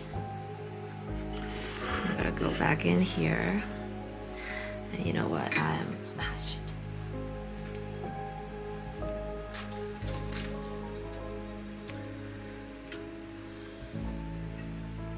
going to glaze this area with water. I'm gonna drop in some super dark blue, and I want to watch it spread, which should be very satisfying actually. Okay. So this area, lots of water.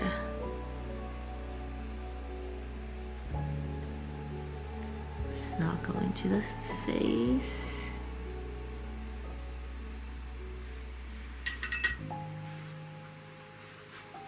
Gonna make it pretty wet.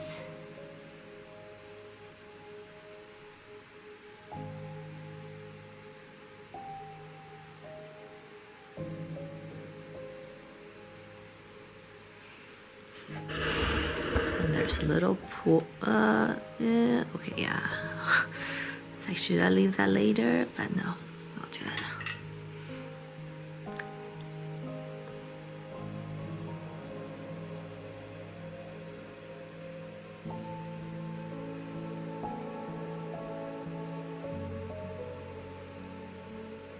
A little bud. Okay.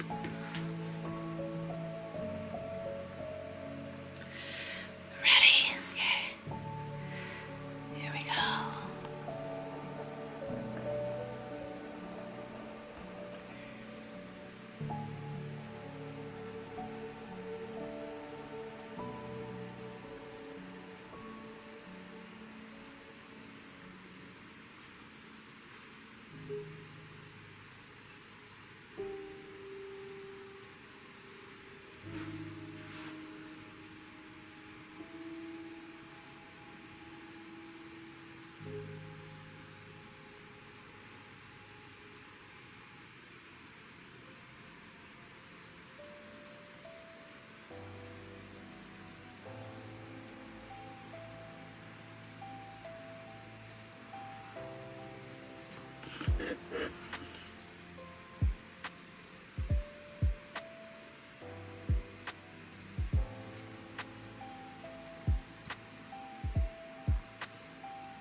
Oh, maybe too dark. But this is pretty bright blue, I guess.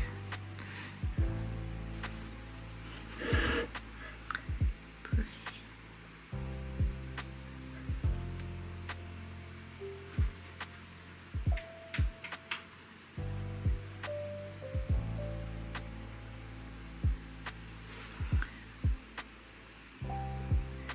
Even darker. This is the third blue I'm dropping in now, believe it or not. I did a warm blue, then a cool blue, and then this navy color.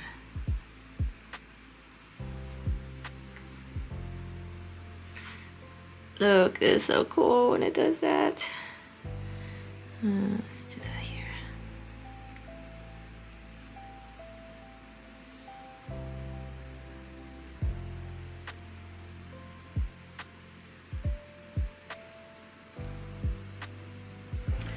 Okay, and let's not forget this area.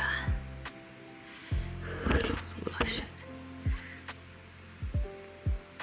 Guess this little guy's casting a little shadow inside the shadow.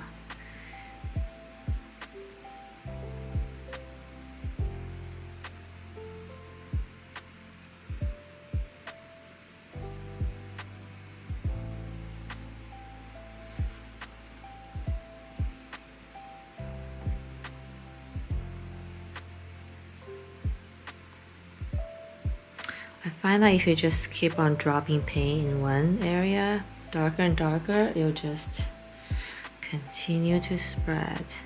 I'm resisting the urge to drop in some black right now because I don't want that. I know watercolor spreads the best. Okay, and this is spreading. I'm gonna pick up some of the water in the corner actually. And then bring it back in here. That's a little trick too. When the water is pooling too much, which inevitably always happens, you can always just bring it back. But don't do it too often, then you could ruin the effect, I guess.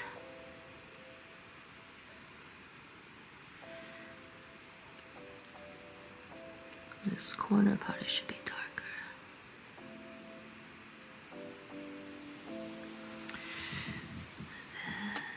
Her hand probably casts a shadow here.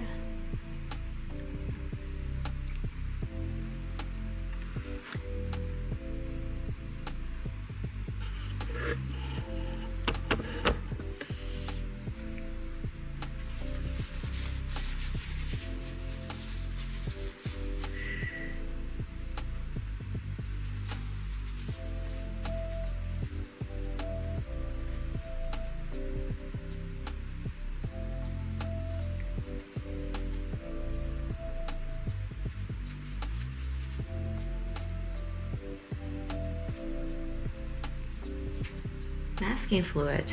I have a newfound appreciation. Absolutely.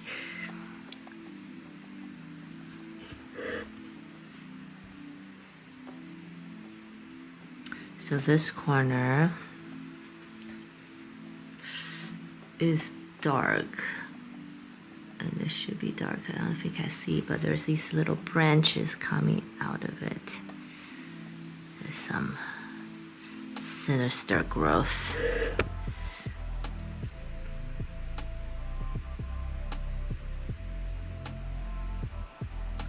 When I was doing this, it's like, this kind of reminds me of Stranger Things. With all the growth happening, those, you know, weird things.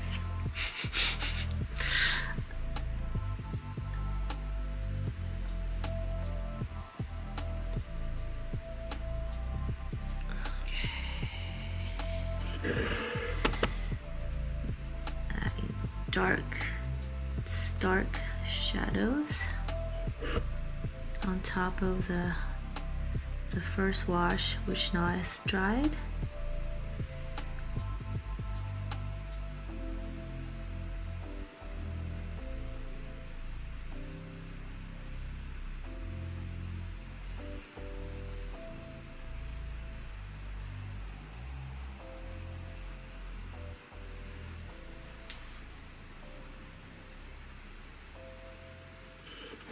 Cool.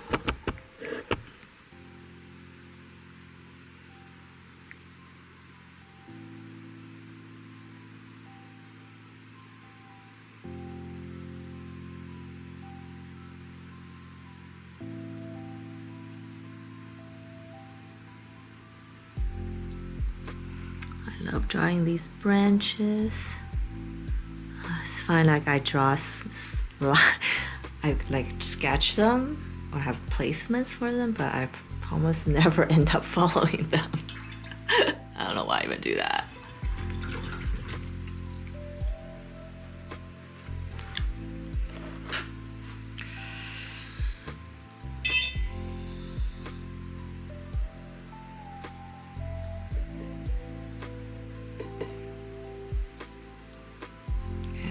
A lighter blue. This could be light enough. Yes, that's pretty.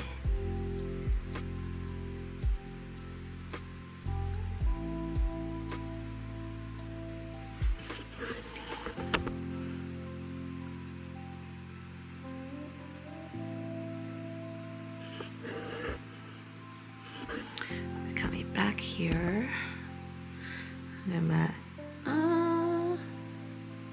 already show up. Never mind. It has some like cyan blue mixed, but it doesn't really show up, so never mind.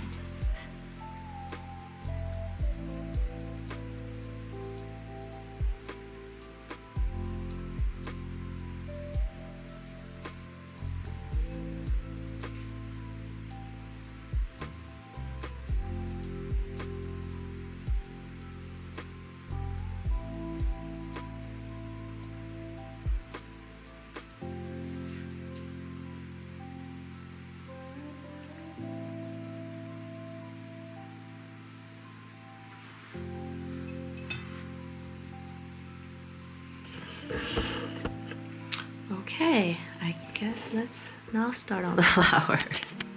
I've stalled. Okay. So mixing some pink, some purple.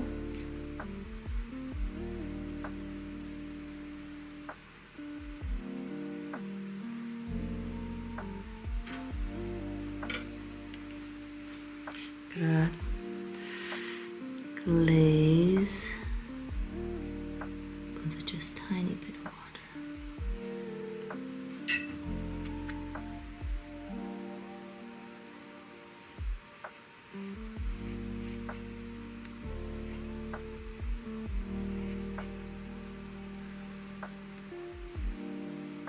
Gonna glaze over the part I had masking fluid on this morning. Hope I don't regret this.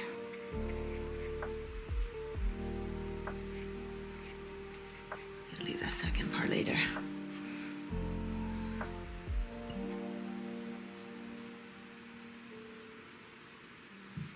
Yes. Ooh.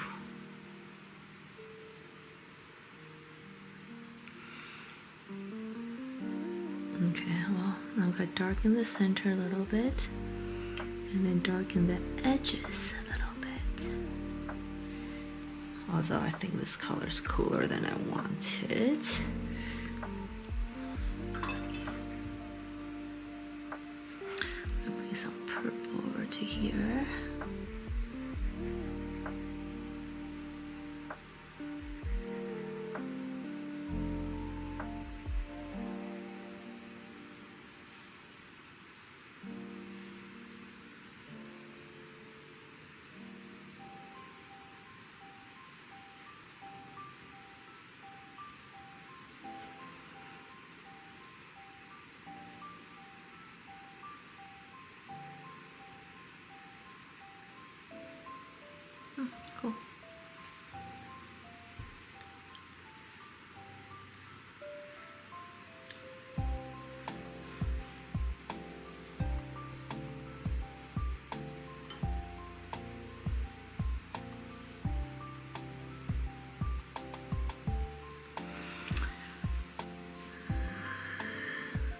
full enough? Yeah. Okay. Wait, did I glaze? I forgot. I don't remember, so let's just do it just in case. Oh, the other thing about using masking fluid, I read is to not peel but rub off if you can help it. I know the peeling feeling is so satisfying, but if you're working on a thinner paper, you could be risking ripping the paper off, which definitely happened to me the first time.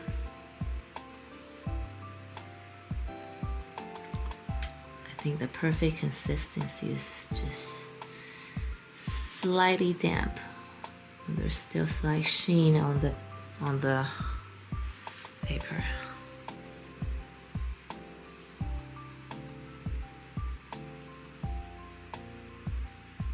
So this red is purple, crimson lake, and vermilion red.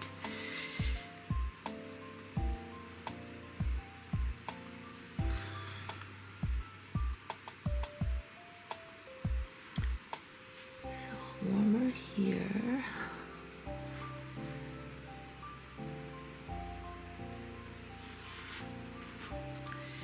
I think I'm gonna leave that. Yeah, I think I'm gonna leave that. And then, oh shit, too dark. I'm gonna pull this color up.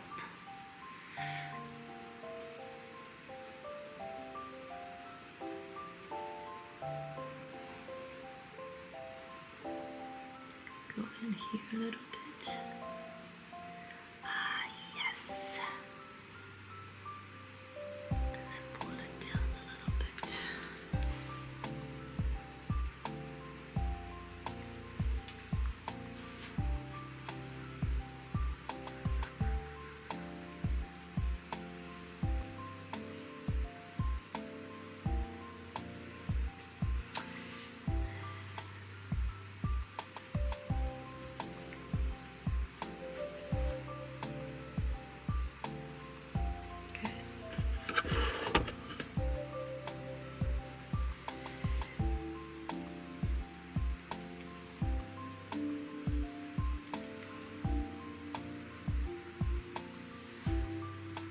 I think the urge right now for me is to go over it with that dark color immediately, but you know how that story goes. You need to let your watercolor dry, the glaze dry, to apply a second glaze. So, control yourself. I do want to do a little bit of edge though. Okay. Leave that be. Now I'm going to do this color.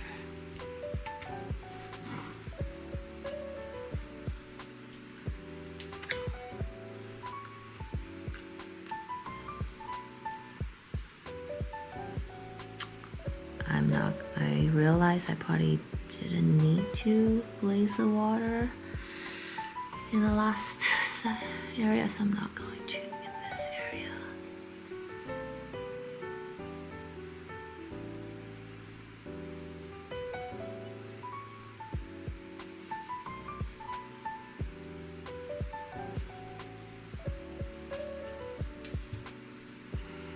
And try this way.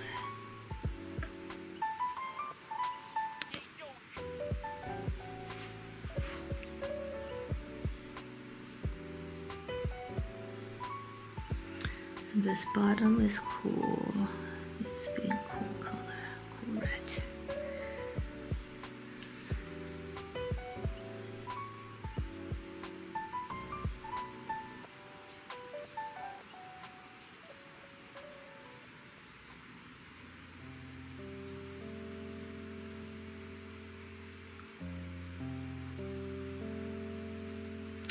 I dropped in some blue to see how that works.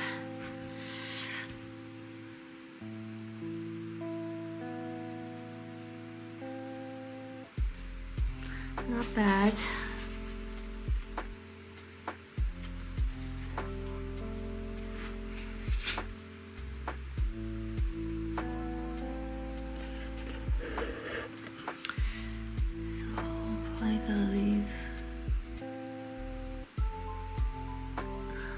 majority of this part white.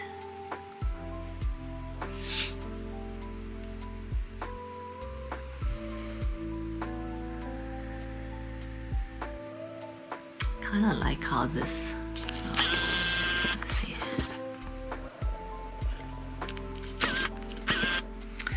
Kind of like how this shape is already there. I think we're just gonna do a little bit of red in the middle. That's it.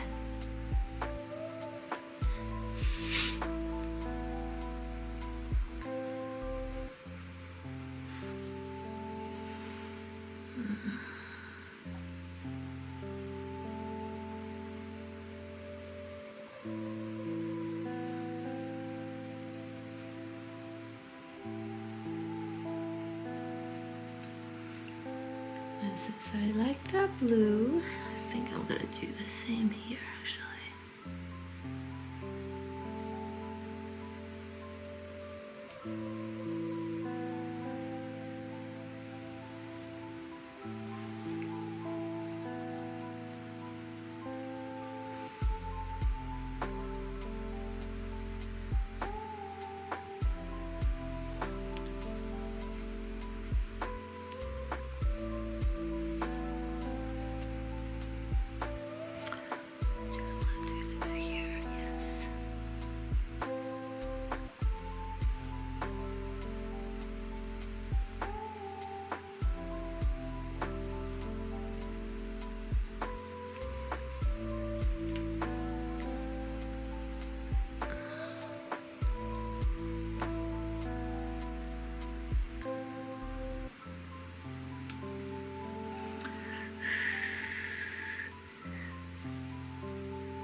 Darken the center.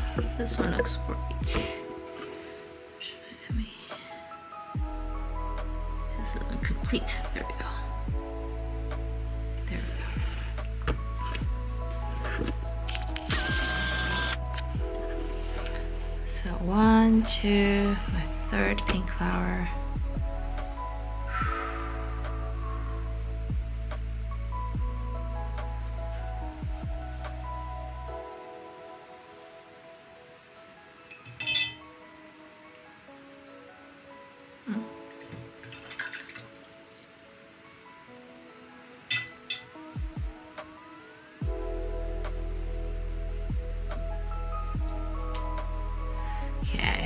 So this is where I use masking fluid last. Hold up. Here we go. I was using I use masking fluid here, but now it's so white. I don't know if I love it. I think I'm gonna go over it with a super pale wash. Yeah, there we go. So it takes on some color. Hey, the masking fluid was a working experiment. Okay. I'm gonna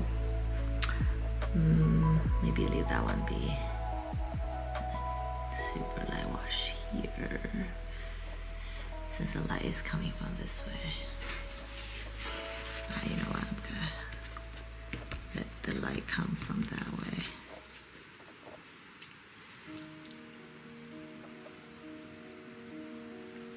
And then glaze the in-between color, I guess.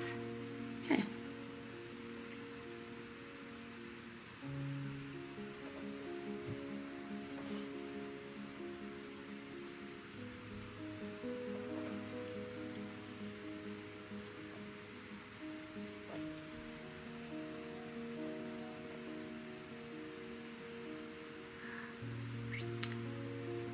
This happens to me all the time, but there's this little crumb of paint. It would be disaster if I just went hard on it.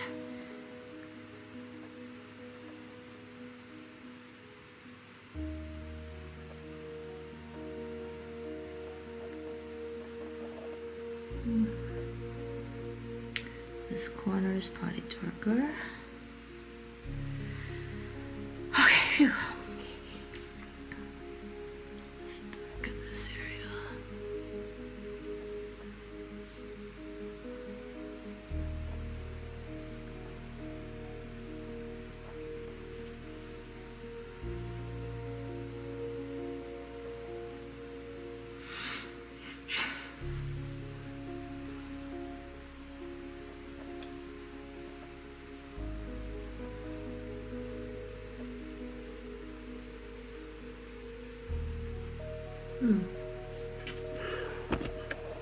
I'm simultaneously using bright color and whites to play with the dark and shadow, I guess. I don't know if I'm being very successful though. We'll see how this ends up. I try not to judge my art before it's completed, because I know, and I say this all the time, that every piece goes through an ugly phase, and during the ugly phase the tendency is to like stop and drop it and restart another piece. But I find that if I work through it, I A, usually learn something in the end, and B, the piece is probably not as bad as I thought.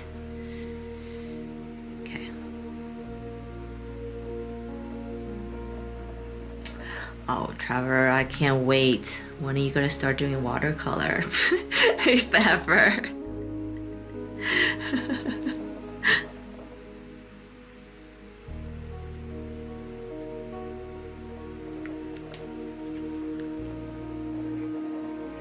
Okay. Oh, it's kind of pretty. Have that ethereal. Okay. I think I'll leave that be like that. Okay, so let me trim the edges.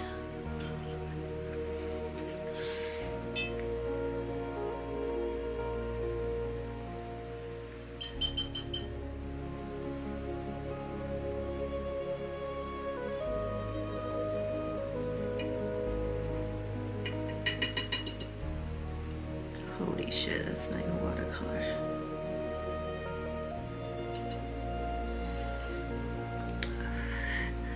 I'm trimming the edges, but meaning just defining some outlines.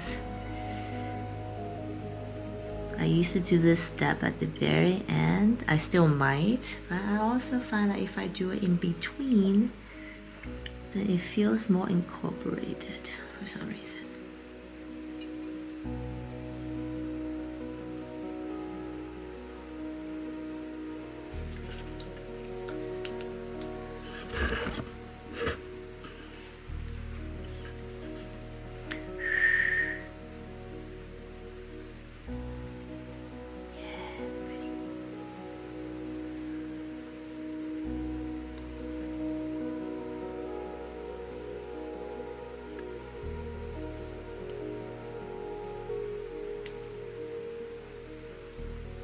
Oh, thank you, Trevor.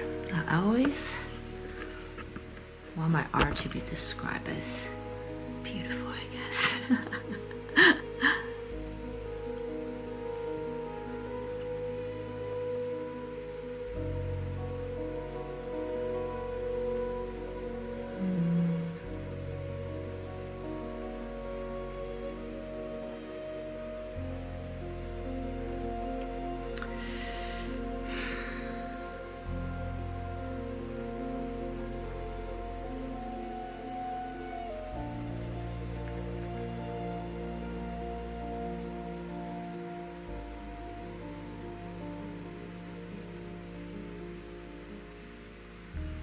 Flower veins.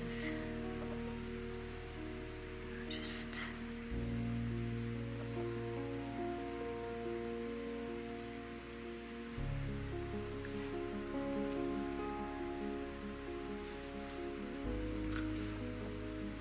wondering if I did that.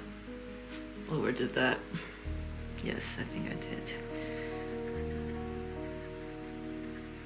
Yeah, there we go.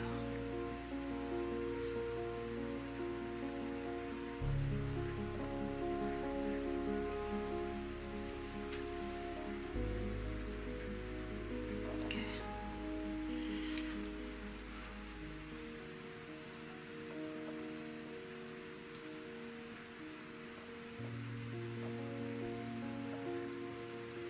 Okay. So got these pinkish flowers going. I guess I'll just continue with my pink colors since I should have mixed more of those pinks. Darn it. It's cool. This is my favorite. Not bad. Get this piece then.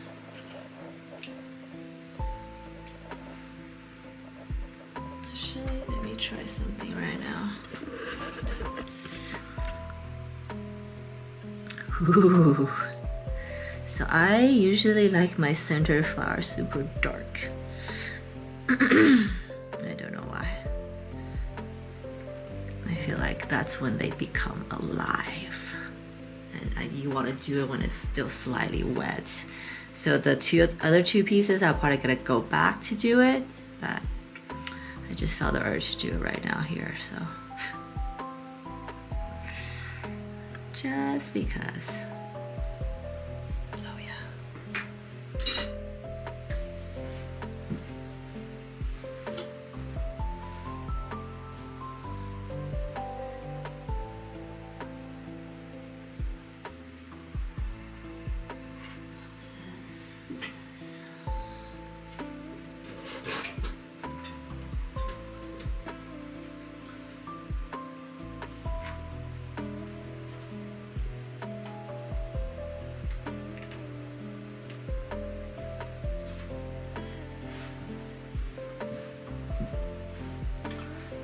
My phone's running out of battery, so. And as I was waiting for it, oh my gosh. Okay, guys. So now someone's turning to purple here, spreading. Oh, so cool. Okay, I need to remember that step. Remember that step.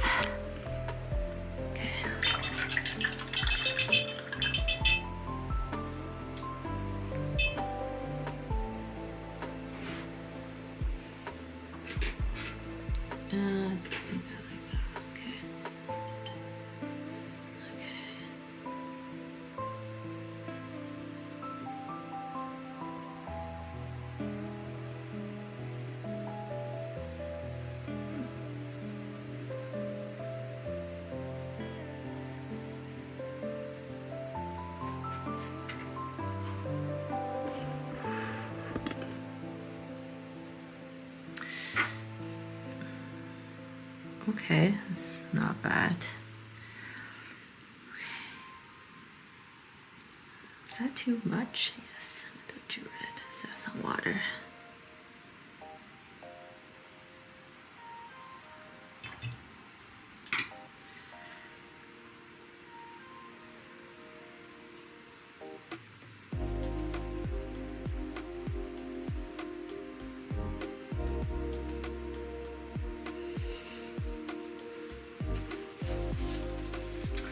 I know, I feel like I'm almost cheating a little bit by doing that, so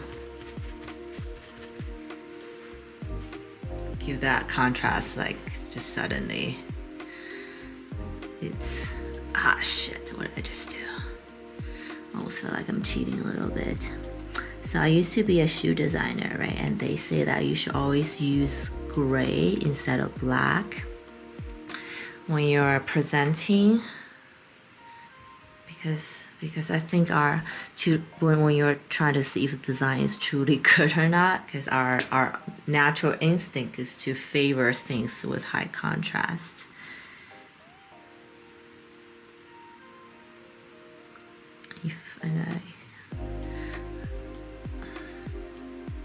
So sometimes that's kind of misleading.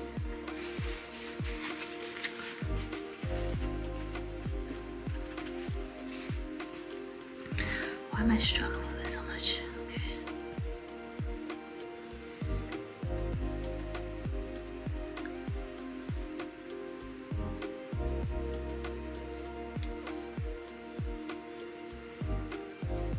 So I'm kind of laying down the cool colors first, I guess. That's how it is now.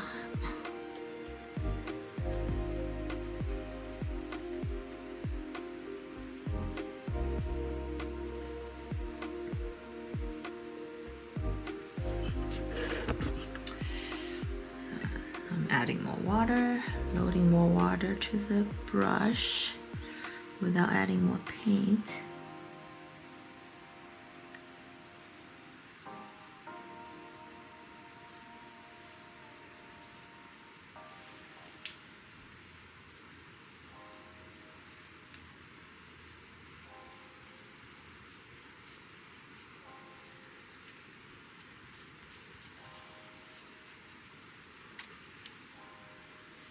I also love the sound of brush hitting against the paper.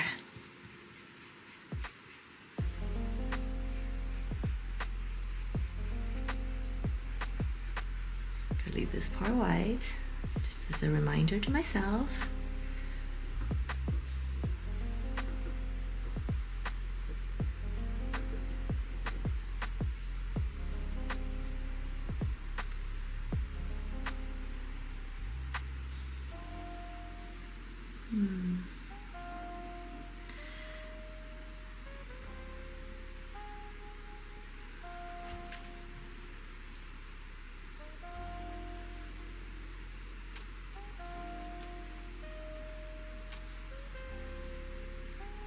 Okay.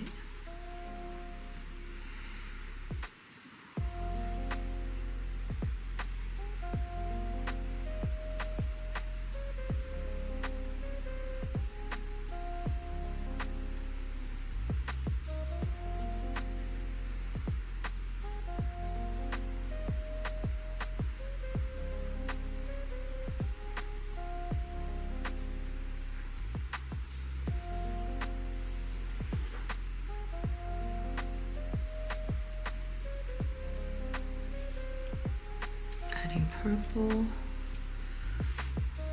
It's a shadow color, I guess.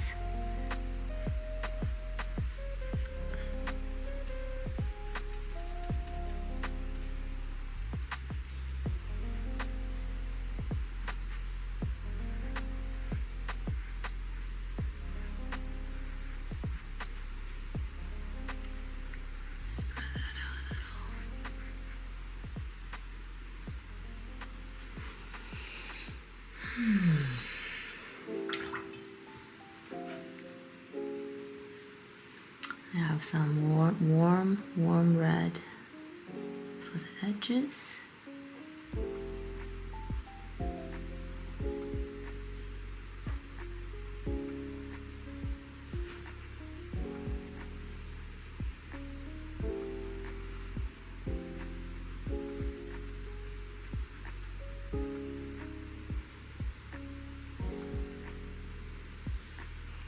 Doesn't seem warm enough, so let's give it some more.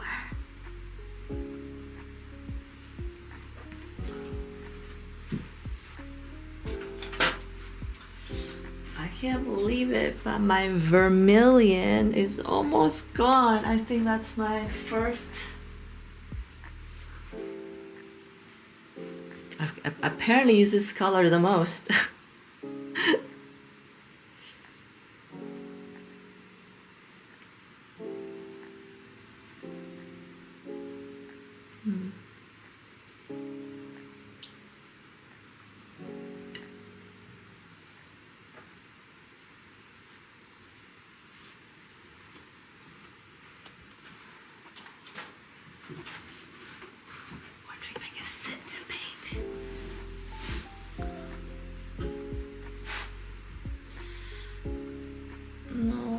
Cushion, damn it.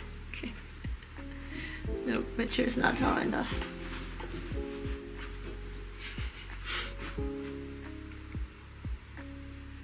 Okay. What was I doing? So I did take out some vermilion, but I think I'm actually gonna go back and darken the center bar.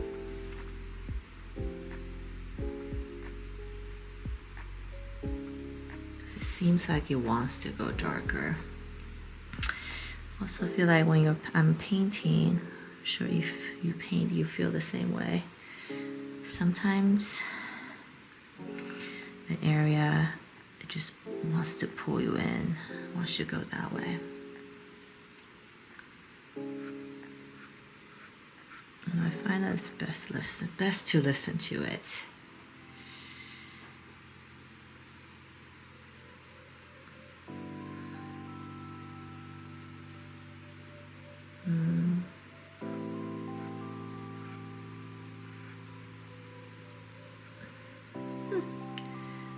Oh, so my dry blush actually makes a little streak.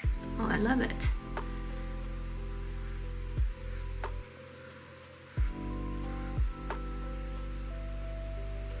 Can I do that here? Not as good.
Kind of pull this dark color out.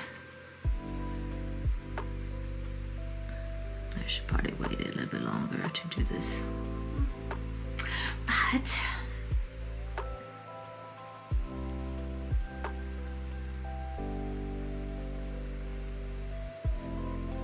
I'm sure I'm gonna do this.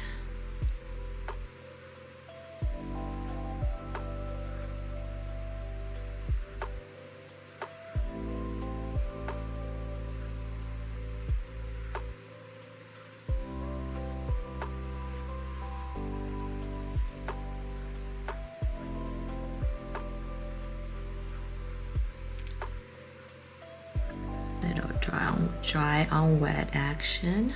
I also want to go back to all the other ones and do that.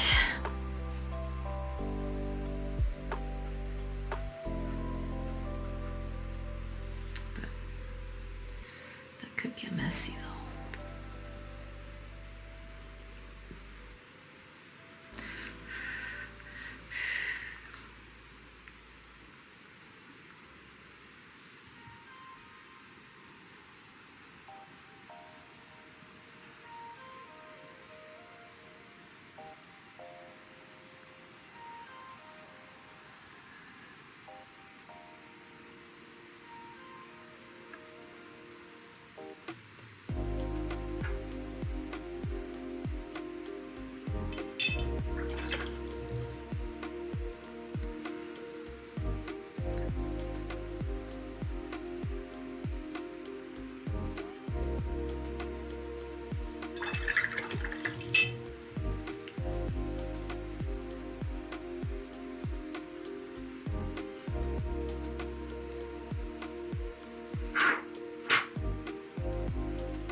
Warm this area up a little bit.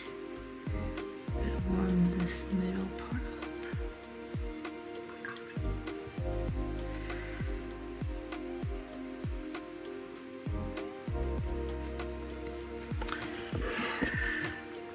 Okay, that area is damp now.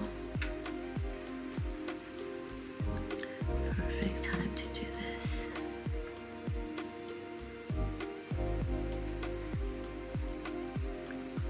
As I'm working with watercolor more, I also realize the timing is kind of crucial. You gotta time it just right, drop in the color at the right dampness, right point. Sometimes makes all the difference.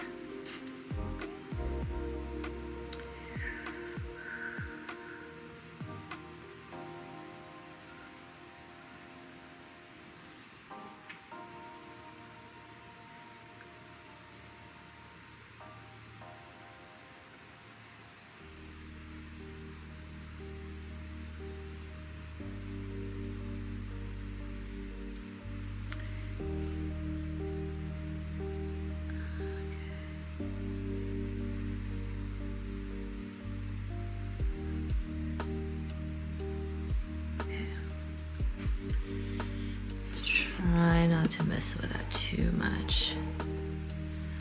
Love that.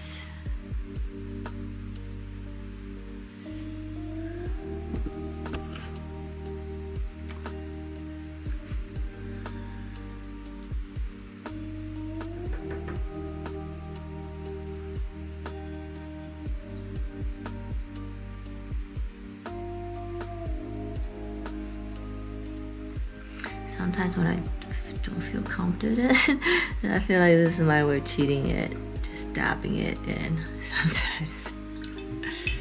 But yeah, I'm gonna leave that be. Leave that alone.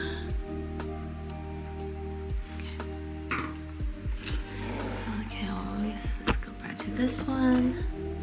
So I have some warm washes down already.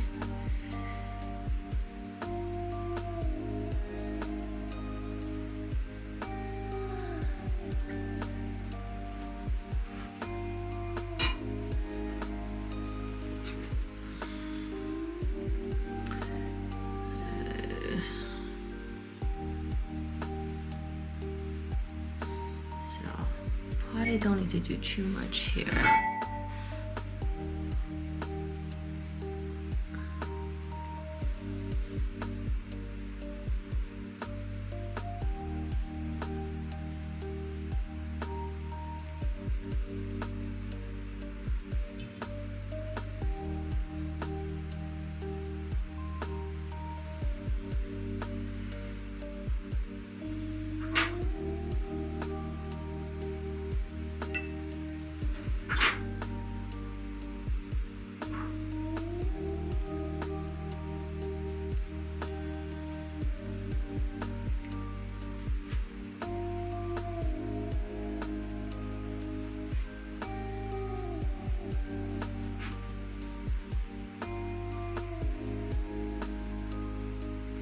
Actually trying to bring some of the yellow color back.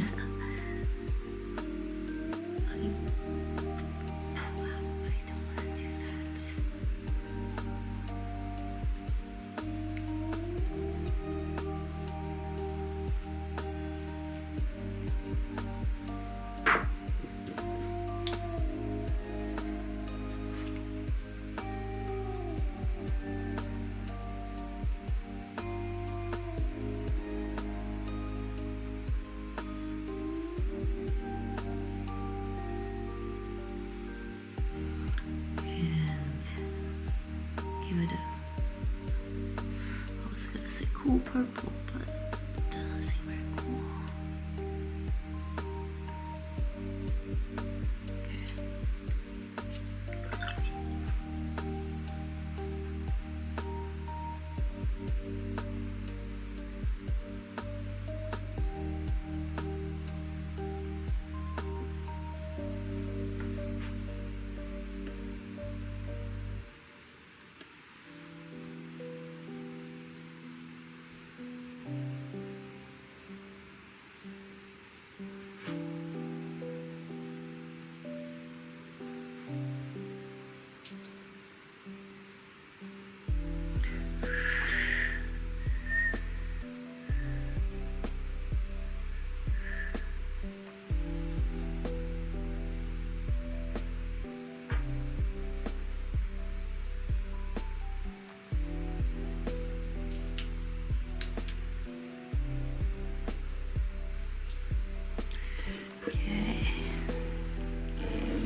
Okay, so I'm looking at the whole painting as a whole. It's pretty bright and light at this point.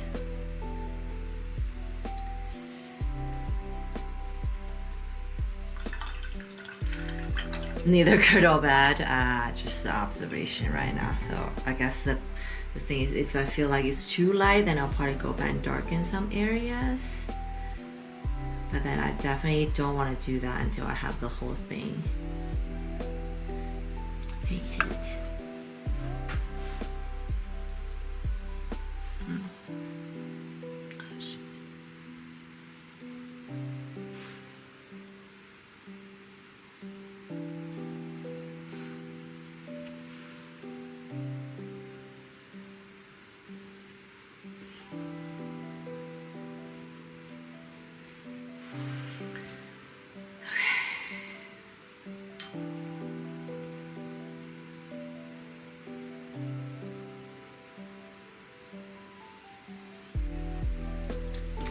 Also kind of mixing color as I'm going.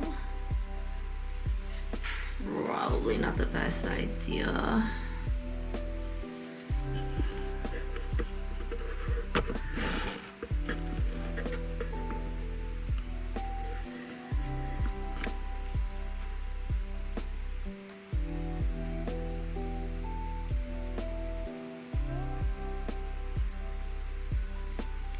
Ideally, I would want to have everything mixed and then go, but I just don't know how to do that yet. Because to me, watercolor is such a fast and dynamic thing. I don't know. You would argue if that's fast and dynamic, you probably want it mixed.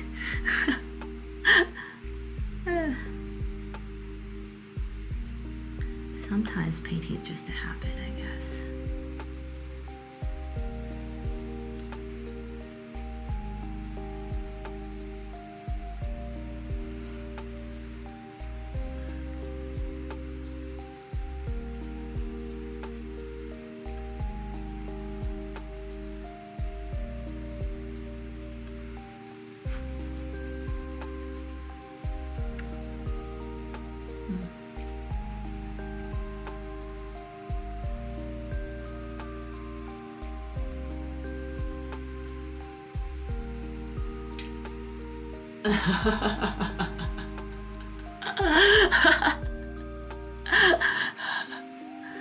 I have a feeling Wonder might be eating lunch because I feel like it's her lunchtime right now.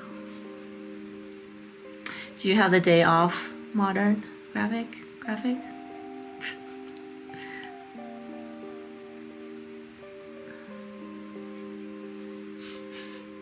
Oh, hi, I'll go eat. I did not read that chat when I said that. That was awesome. I kind of know her daily schedule now.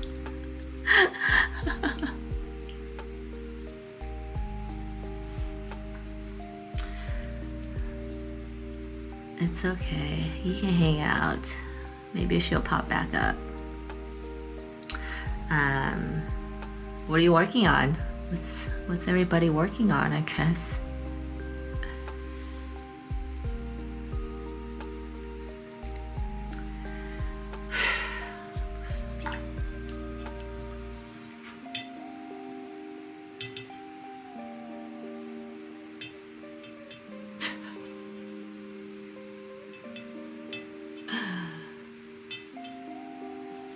Nice.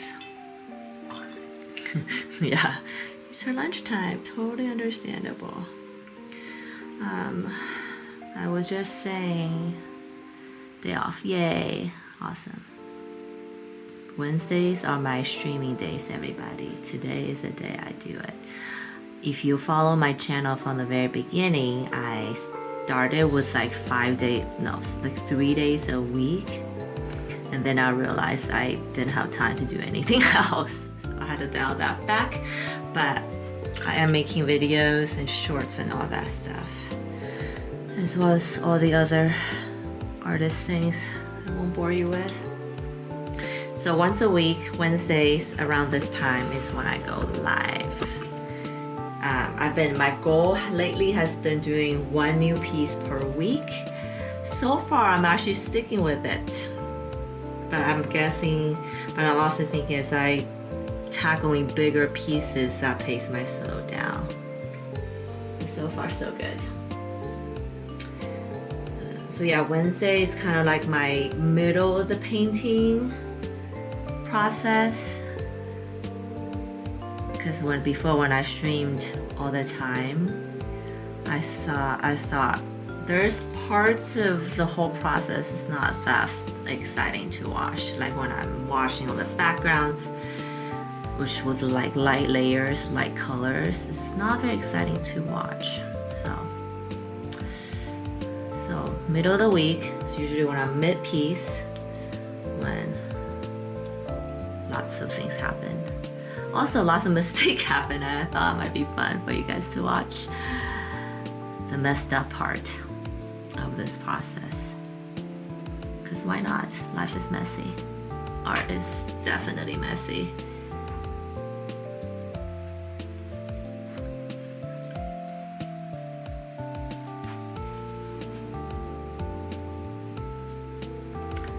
Oh, this is coming out nice. I won't even mess.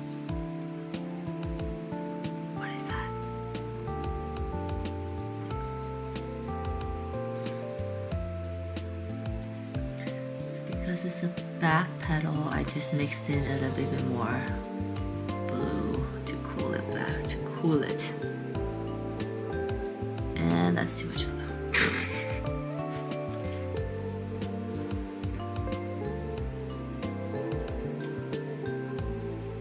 And then I usually kind of finish the piece over the weekend.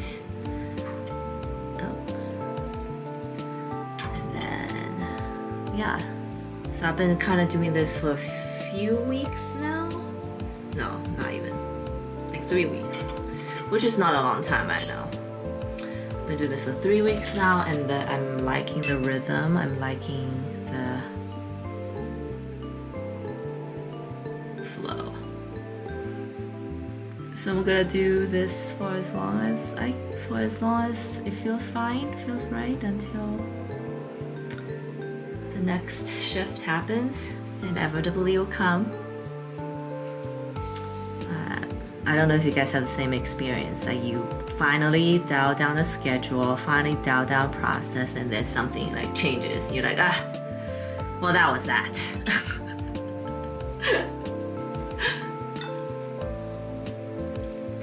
I have the same experience with my child.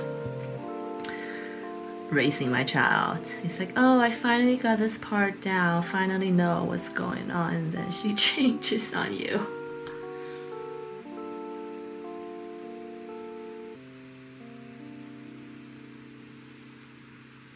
And I think that's a lesson of life. Just never get too comfortable with one way or another. So change. It'll change on you. When you have things that you love and enjoy, savor it. When you go through sad patches, remember that too will pass. And you might just be inches away from the next happiness thing.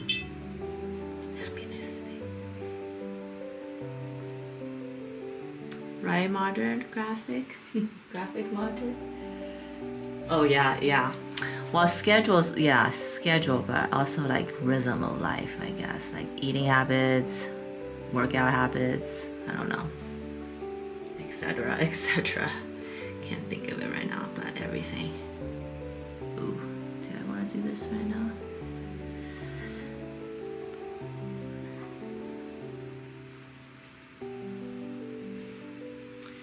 Leave that be.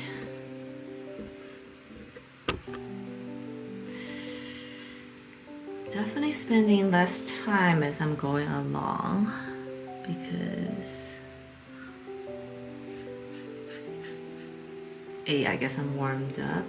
be. I think these peripheral flowers probably don't need that much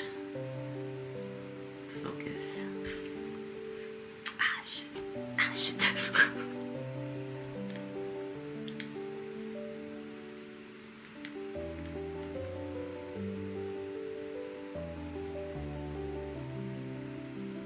I shouldn't say they don't deserve focus, but it's not as important, I guess. I'm just moving along faster.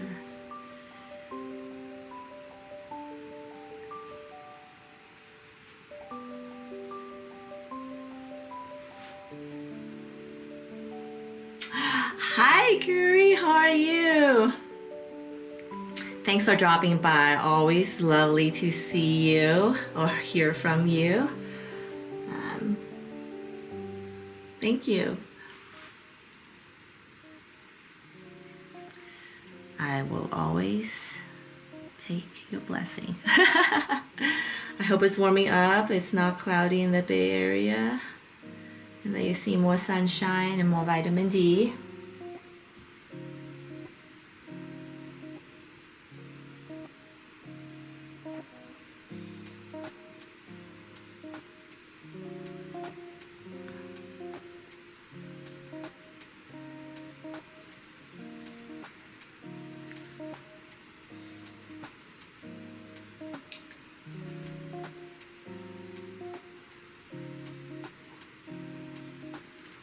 Really loving these brushes, I have to say.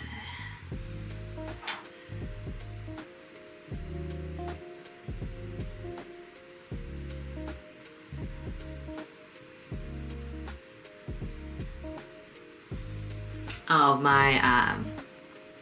so I'm simultaneously streaming on Twitter and X and YouTube right now. And my chat is a third-party chat, so I see both. So if you're watching me on YouTube and you like notice me say hi to random people, you have no idea, it's probably because they're saying hi to me from X. That is all.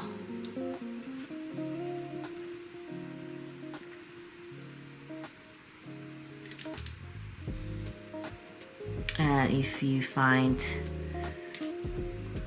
I don't know, some people, if you prefer watching me one platform or another, hop on the other place, subscribe, follow.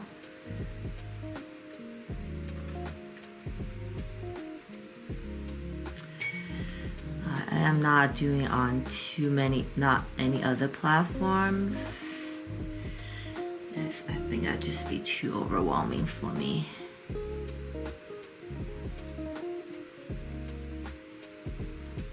I think because social media, I find more and more artists, myself sometimes, I just remind myself I'm spending more time on social media than making art, and that's not right.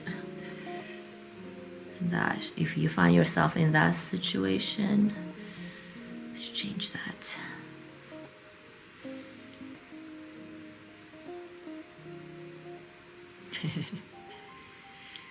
Yes, make art first and foremost.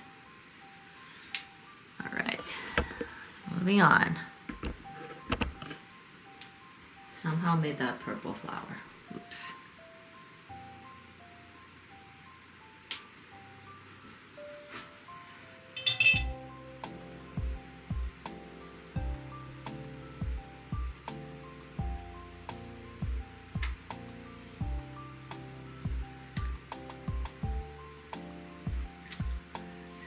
Secret sauce behind the scenes. Too dark. Whoa. Because the paper's so pure right now, I don't have many washes. Even though the color seems so light on my mixing palette, it comes up super dark on paper.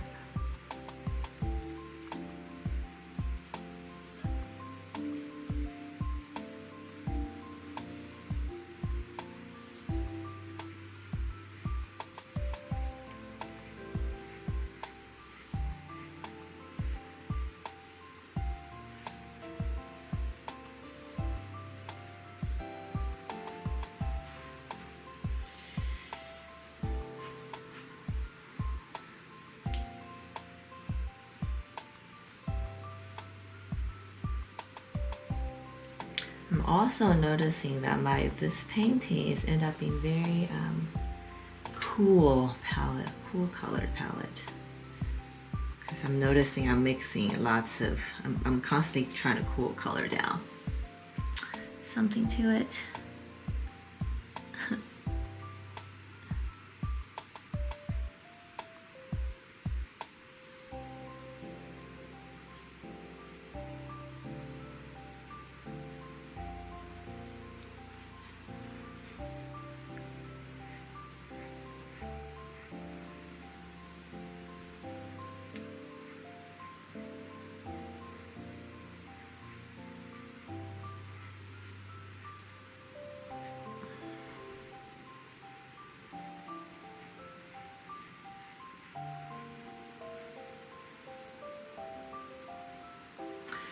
Purple seems to be like, I think purple is a lot people's favorite color, which is kind of cool, I guess.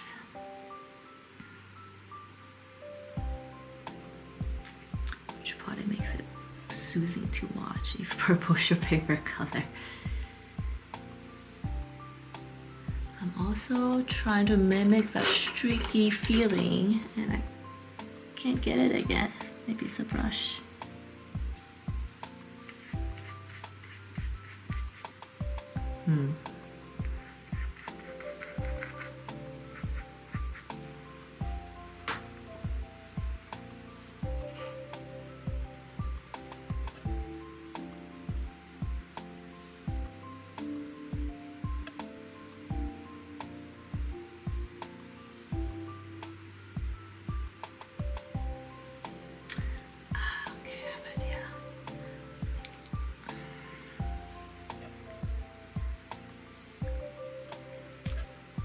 Oh, okay.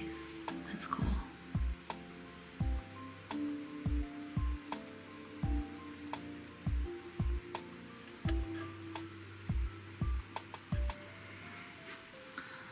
I have two more flowers. Two more flowers in slider colors. I think I better call it a day. We'll see. Love, Chanel. I'm gonna just leave this be.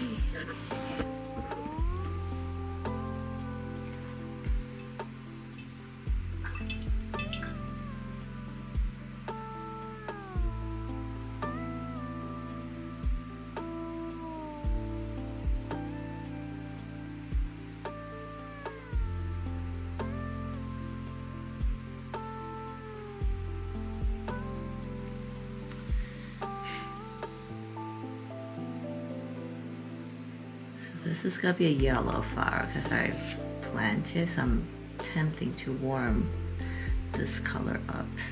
Super cool. This flower is super cool. I'm gonna warm this up a little.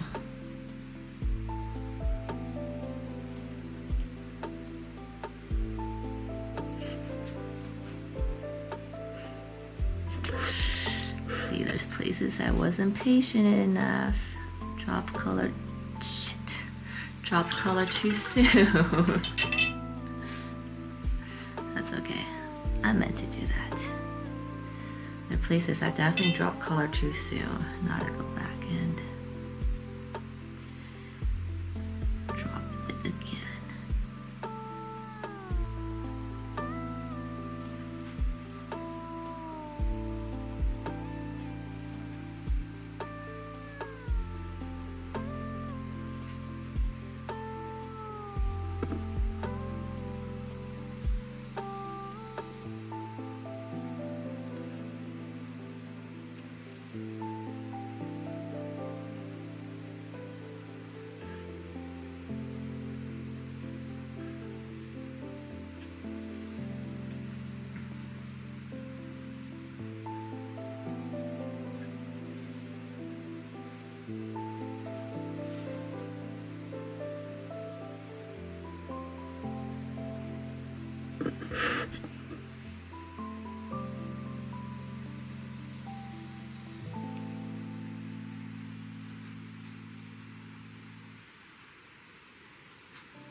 don't need to do too much here since the base color is pretty much there.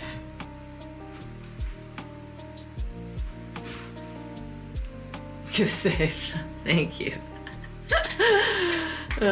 I'm holding 4 brushes at once. This is what happens. I get myself confused. But I want to show you guys a little bit of see, this is the area I was talking about. I definitely dropped the blue too soon. Now it's all muddled. I'm gonna try to save this by clean brush, scrub it a little, soften the edges. And I see that it's not doing much, which is okay. I'm gonna go here and cool this one off. And then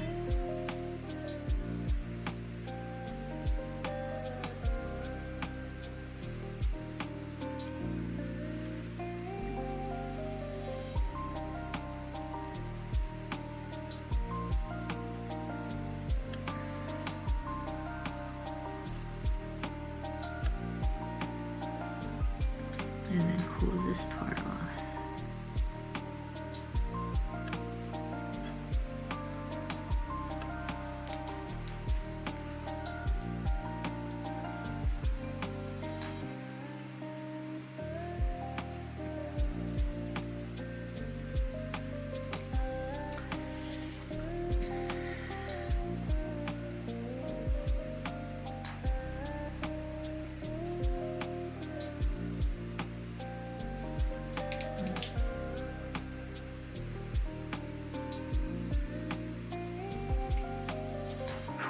Actually,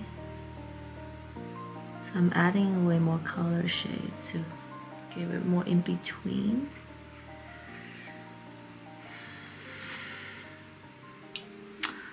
Not bad. Certainly better than before, I guess. And then once it's all dry, I'm gonna drop some hardcore blue in here and then see how that goes.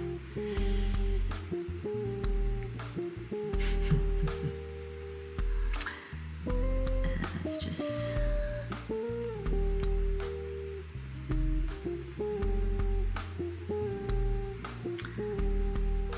at least I know which blue it was. Sometimes that happens and I have no idea what color I used. Then I feel like I'll be in trouble.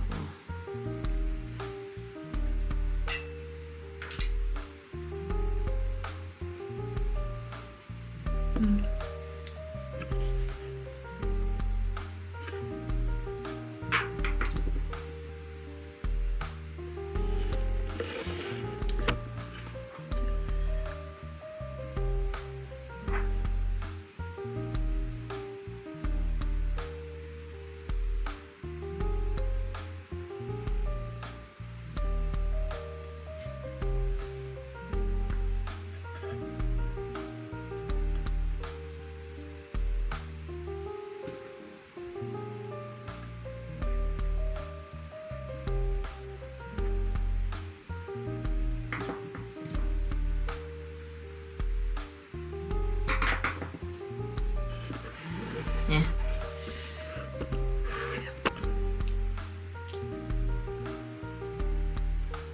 I can always do more washes on top. It's alright. But yeah, so far I don't know, I think because of masking fluid, I do feel like there's just more light in this piece. Also. Or I don't know if it's in my imagination. That's that. I already did the first wash here, not gonna do too much.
Yes.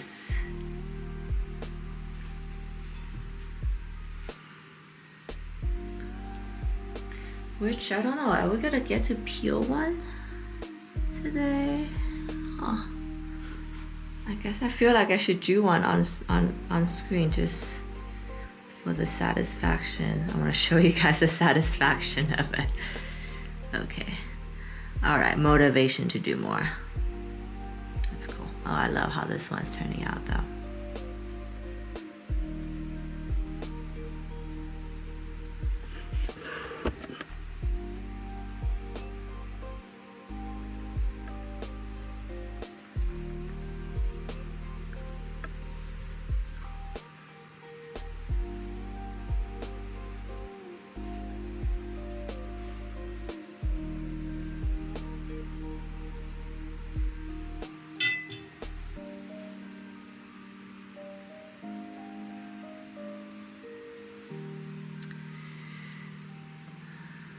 I used to feel so, how do I say this, so terrible when I mess up a new painting like the one I'm working on. But now I tell myself, there's always the next piece. Not a big deal.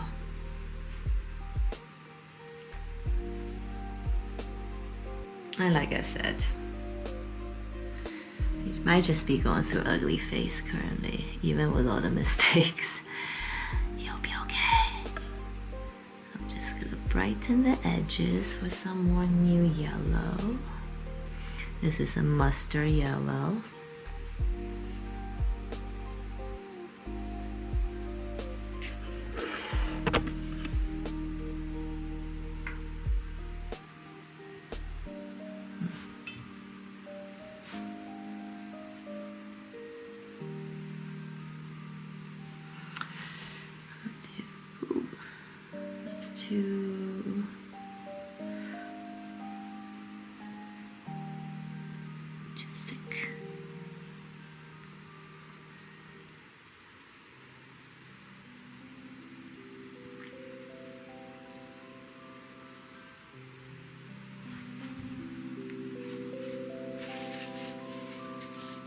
No fire. No fire. But why not? Fire's awesome. That's fine. I think as you learn to, I think I'm learning to live with imperfections, yeah? It's actually a good thing maybe in the end. Ooh, yes. Yes. I'm actually really happy there's a little bit green underneath because I was going to just darken it, but now I'm just gonna do this. Cool.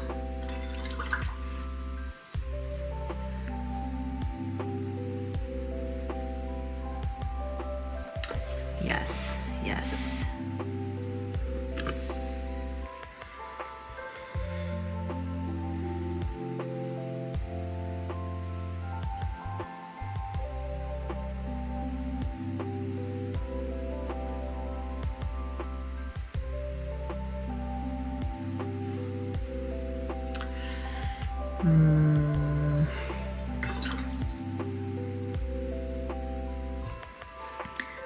Gonna darken this part at the bottom because there's a little petal tucked behind all these flowers.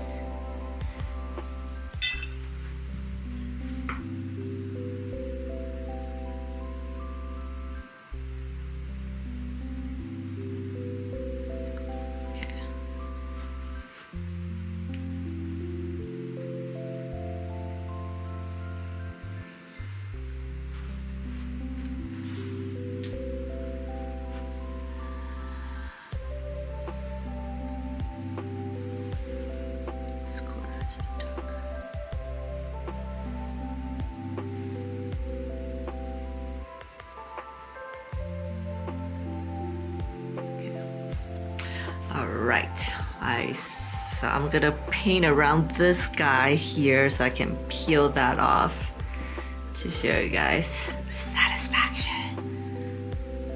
And then then I think I might call it a day for today. At least on screen. But before that, I just noticed that there is a little, so my skin is showing through a little bit, but I don't know why I made this such a hard break, so I'm gonna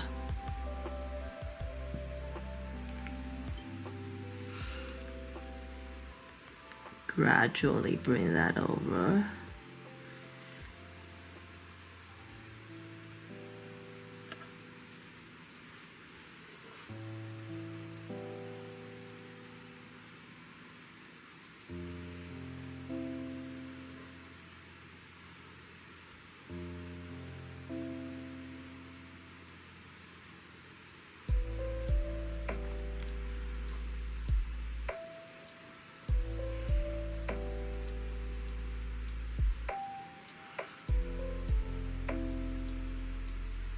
I think I confused this part for petals. There we go.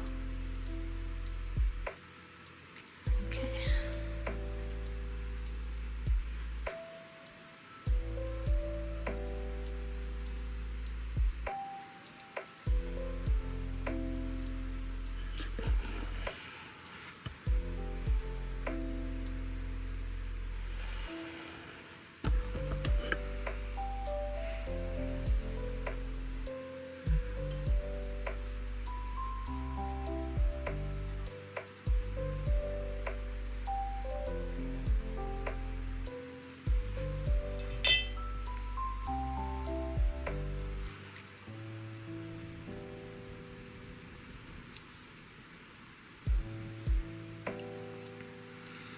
I think masking fluid might be addictive.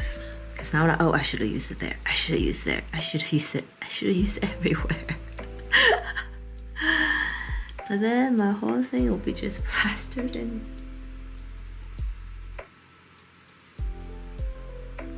Plaster in it, and I don't think that's a good thing either.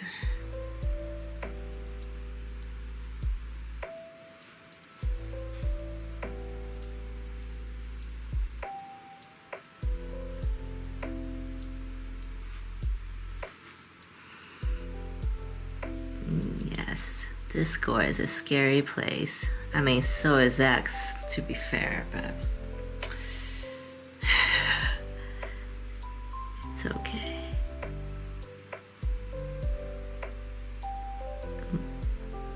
Graphic, did you get back on Discord? Or still, the issue we talked about still persists?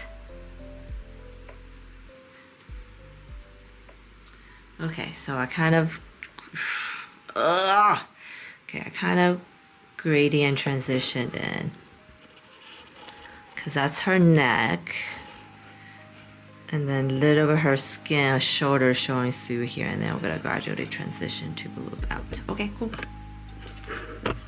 So that's good.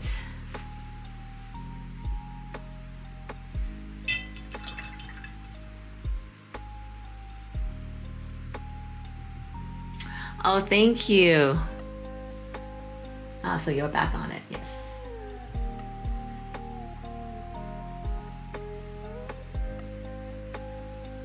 Nice.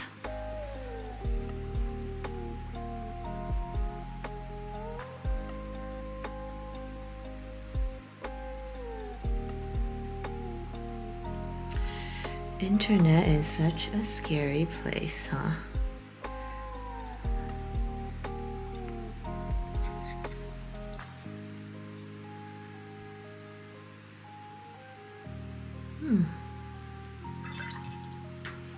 Didn't mean to do that, but it's kind of cool.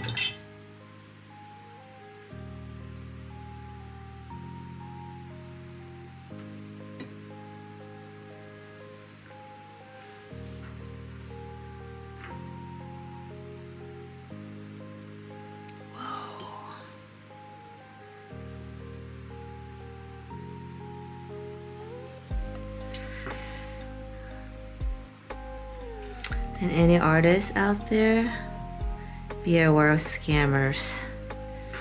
Be aware of scammers. They've gotten so good about asking you things and making you give up your information. I just feel like I'm in a landmine constantly. So if anytime a stranger asks you for an email address, whether it's on social media, I get a lot of messages on Etsy, say, oh, I want to buy your art, but you know, I don't want to do it here. Can you give me your email address? It's a scam. Don't do it. Report it as phishing. And the same as, so that's, you know, I experienced that on my Etsy shop quite a lot actually. So now I just ignore those messages and reports. Then lately I noticed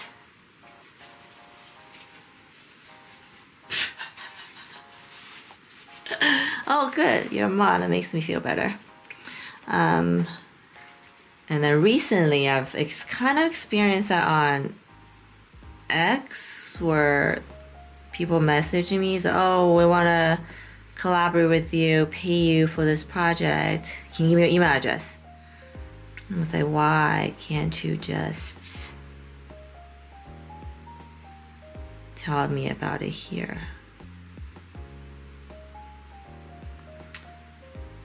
So then I got kind of suspicious, and then I went online, did a quick Google. Basic says, anytime people's asking you for your email address, people that you don't know, it's a scam. Roll sound.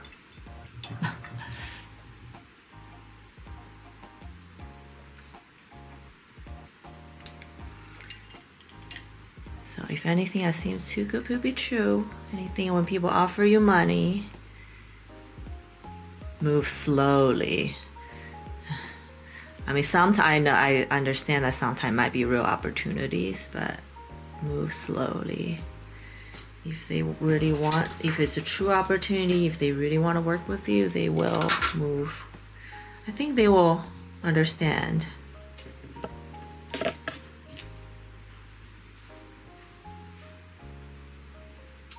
Yeah. Oh yeah, call. It's like, oh, call, yes. I don't even pick up phone calls anymore because spam call rampant. But now you get these text messages that like look super, I don't even know if they look real, to be honest, because, you know, why would an email address in China telling me about my Easy Pass is expiring? For example, but if you don't pay attention, then you'll get a scare, I guess.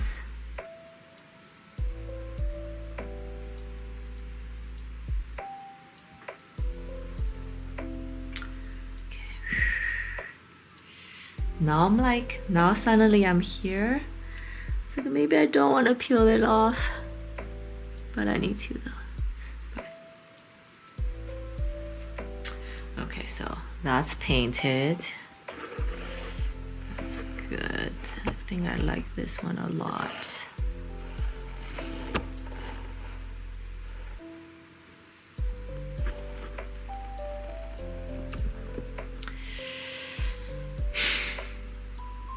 This color's cool.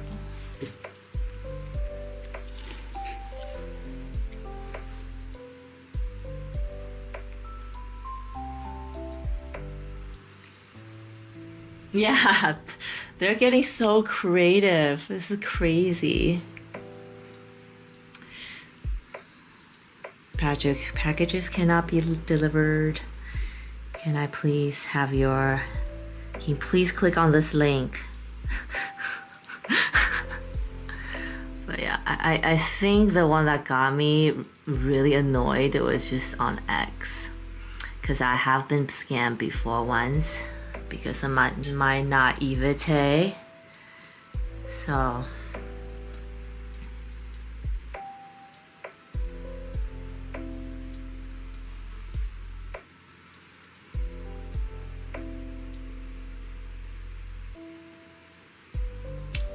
yeah, why was I annoyed? Because I guess anytime you get these point of contacts that are, you know, are scams, it's just annoying.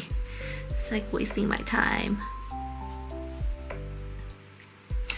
Do I want to make this color? I don't even know.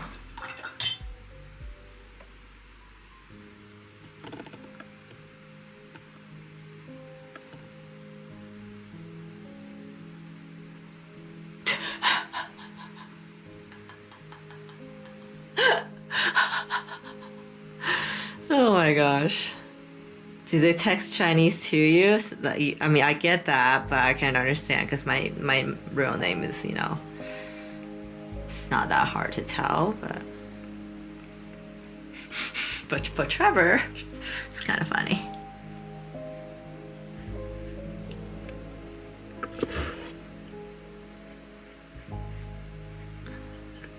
Oh yeah, I was saying I got super annoyed. So I get super annoyed on Twitter because sometimes these people will spend a while chat with you. They will DM you, then a few days later they still chat with you. I do notice that they don't engage with you by posts, so maybe that's a telling sign. But they make you they gain your trust first, right? That's scammer 101.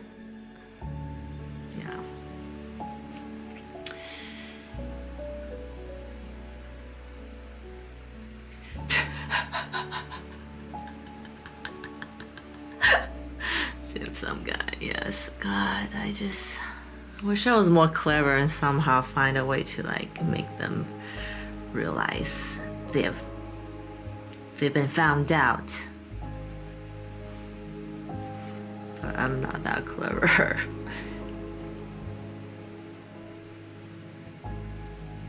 That's crazy. That's just craziness.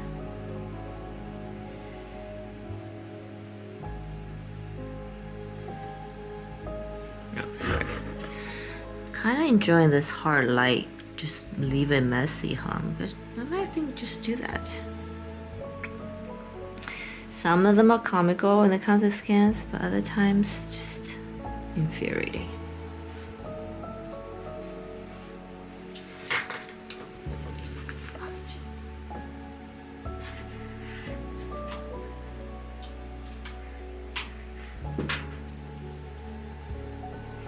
I do feel like this piece is taking me a while.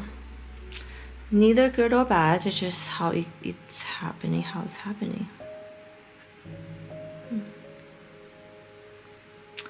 But I think it's gonna look pretty awesome in the end, so.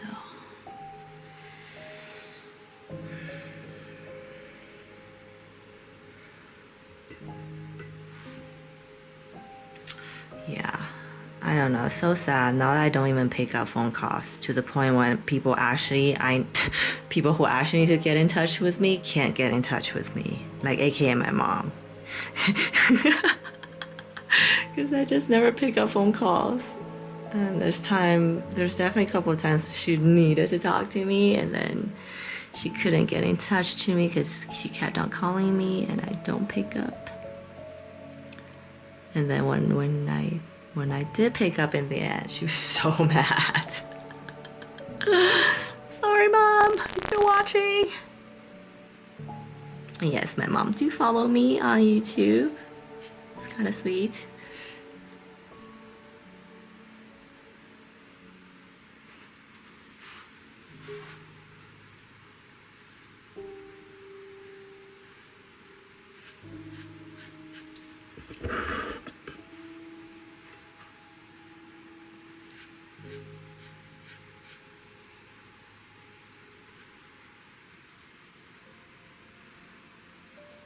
Kind of loving. So this is a color that's like a mixture of blue, green, purple, and red.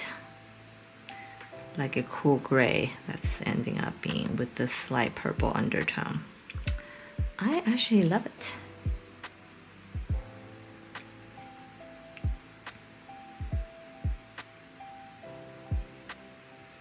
But also noticing I think my eyes are getting tired, so.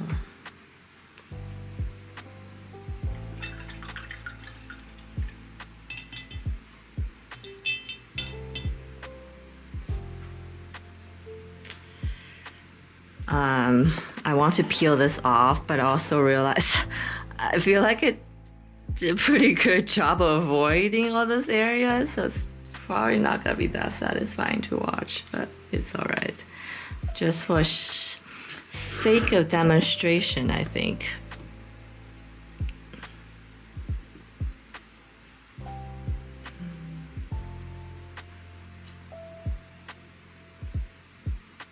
Oh, that's good. Unlisted calls. So that still happens, huh? Because of all the shows, when I hear unlisted calls, like it's a kidnapper.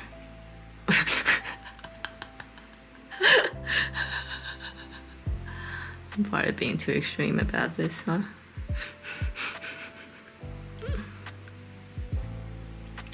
I think in this AI age, you know, the scans are just gonna be better and more sophisticated. We just have to be so careful, protect ourselves. And yeah, I think my advice is really just whatever it is. If you get a random DM from people, move slow. Move slow. I hope they're not listening to me so they know my trick and then play along with it. Did I just reveal my secret? Crap. Oh, this is such a pretty area actually.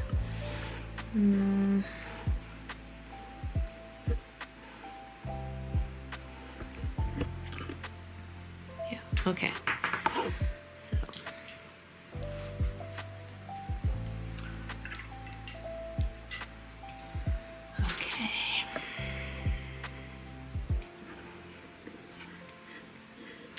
Take a little progress check. Kind of started here today.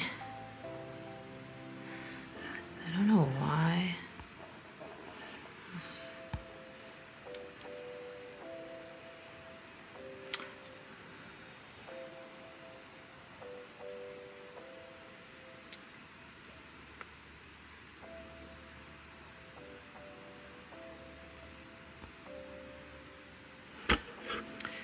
There we go. So yellow. Started here. Hand looks good. This needs darkened. So I'm doing pretty much still my first wash. He's like, I'm so sleepy. Still my first wash.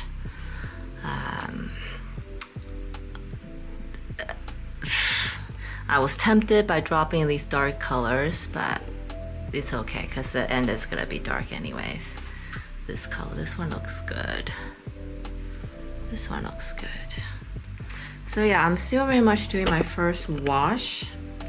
I probably had to go back and darken a lot of these. But I also don't want to leave my masking fluid on for too long. I can always go back and remask it, I guess. So, but overall, the vibe is kind of cool compared to my last piece, which is pretty dark and heavy.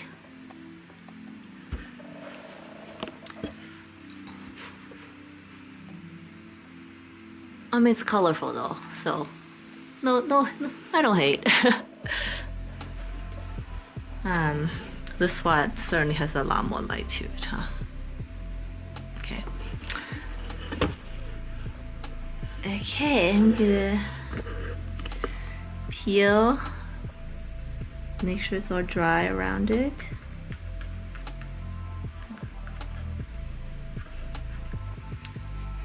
Let's take a demonstration. Watch I mess up on screen, live on camera.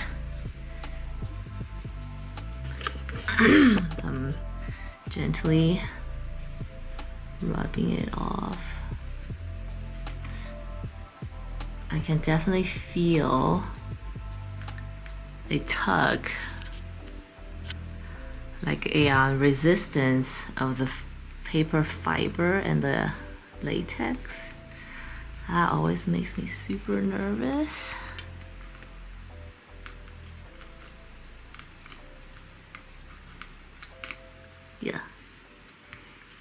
so far it's been fine. It's good.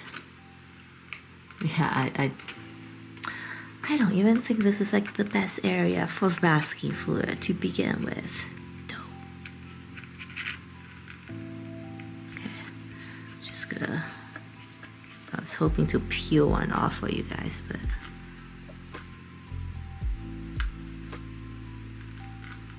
There you go.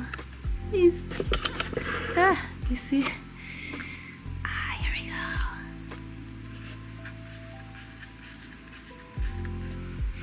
But I do love this clean edge it's leaving me though.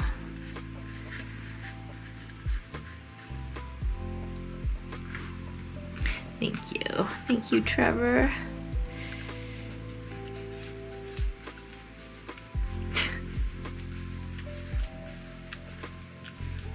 I probably didn't need to use masking fluid in this area, but yeah. It's like a thin layer of latex I have on top, so I'm just gently rubbed it off.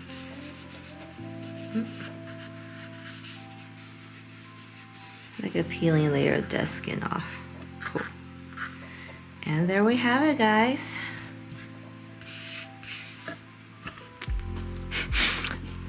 Probably wasn't the best demo area for that, but okay. How did we do? Well, I do see a couple more areas I probably want to go over right now just for the sake of completion, so let's do that. Graphics like just end already. Not yet. So yay, that's it. That did okay. Pretty satisfying though. Okay, so I have some leaves here I haven't covered.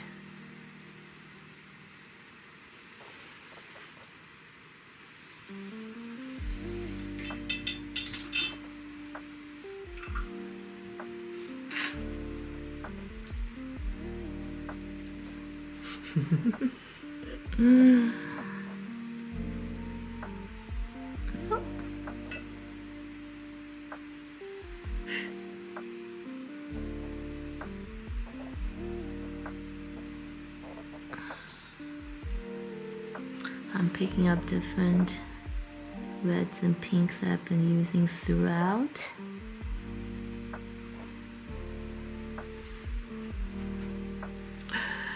Also as a way to cleanse my palette, I guess.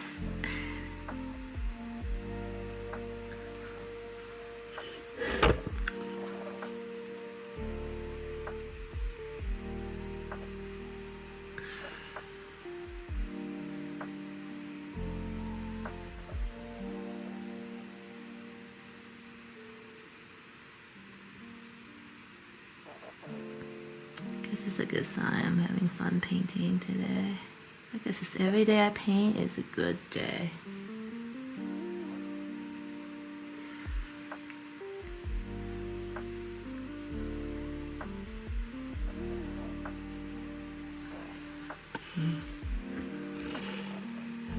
Okay. Ooh.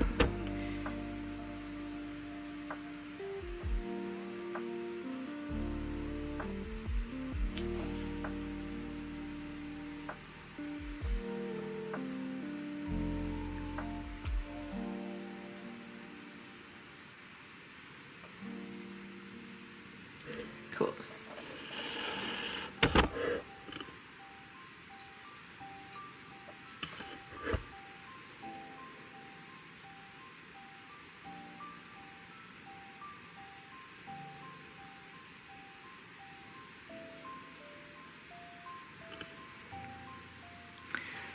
I did these because I want to just feel like I've covered all the things that need to be covered. Okay. All right, there's a lot more to be done, but I think so far it's looking great. Yay. Okay, I'm glad I started face first. Okay. Well, thank you so much, guys, for hanging out with me this Wednesday for the past few hours. I hope you guys enjoyed this painting and enjoyed all the colors and washes and whatnot. I feel like this paint, I'm glad I started with the face first because it's looking good. There's a lot more to be done, but I think so far it's been great. My first wash. I have a feeling I might be still working on this next week, so we'll see how far I get over the weekend. If not far, then you guys will be seeing the part of the ladder, the end session of this painting. And if you are discovering me new or just here, don't forget to subscribe and follow depending on where you're watching me, and maybe turn on the notification bell so you don't miss my next session, which will be next Wednesday around this. I start at 11 a.m. Pacific time, so sometime around then. And as you can, and I'm sorry for everybody who always wait on me because I have a tendency to be late because there's so much to get ready for streaming. There's things and all. I'm sure I won't bore you. I won't bore you with the details, but streaming, there's a lot of checklists and it's hard. So props to all the YouTubers and streamers out there who do this every day. It's amazing. And with that, I hope you guys have a great day and great rest of your weekend, and I'll catch you next week. Bye.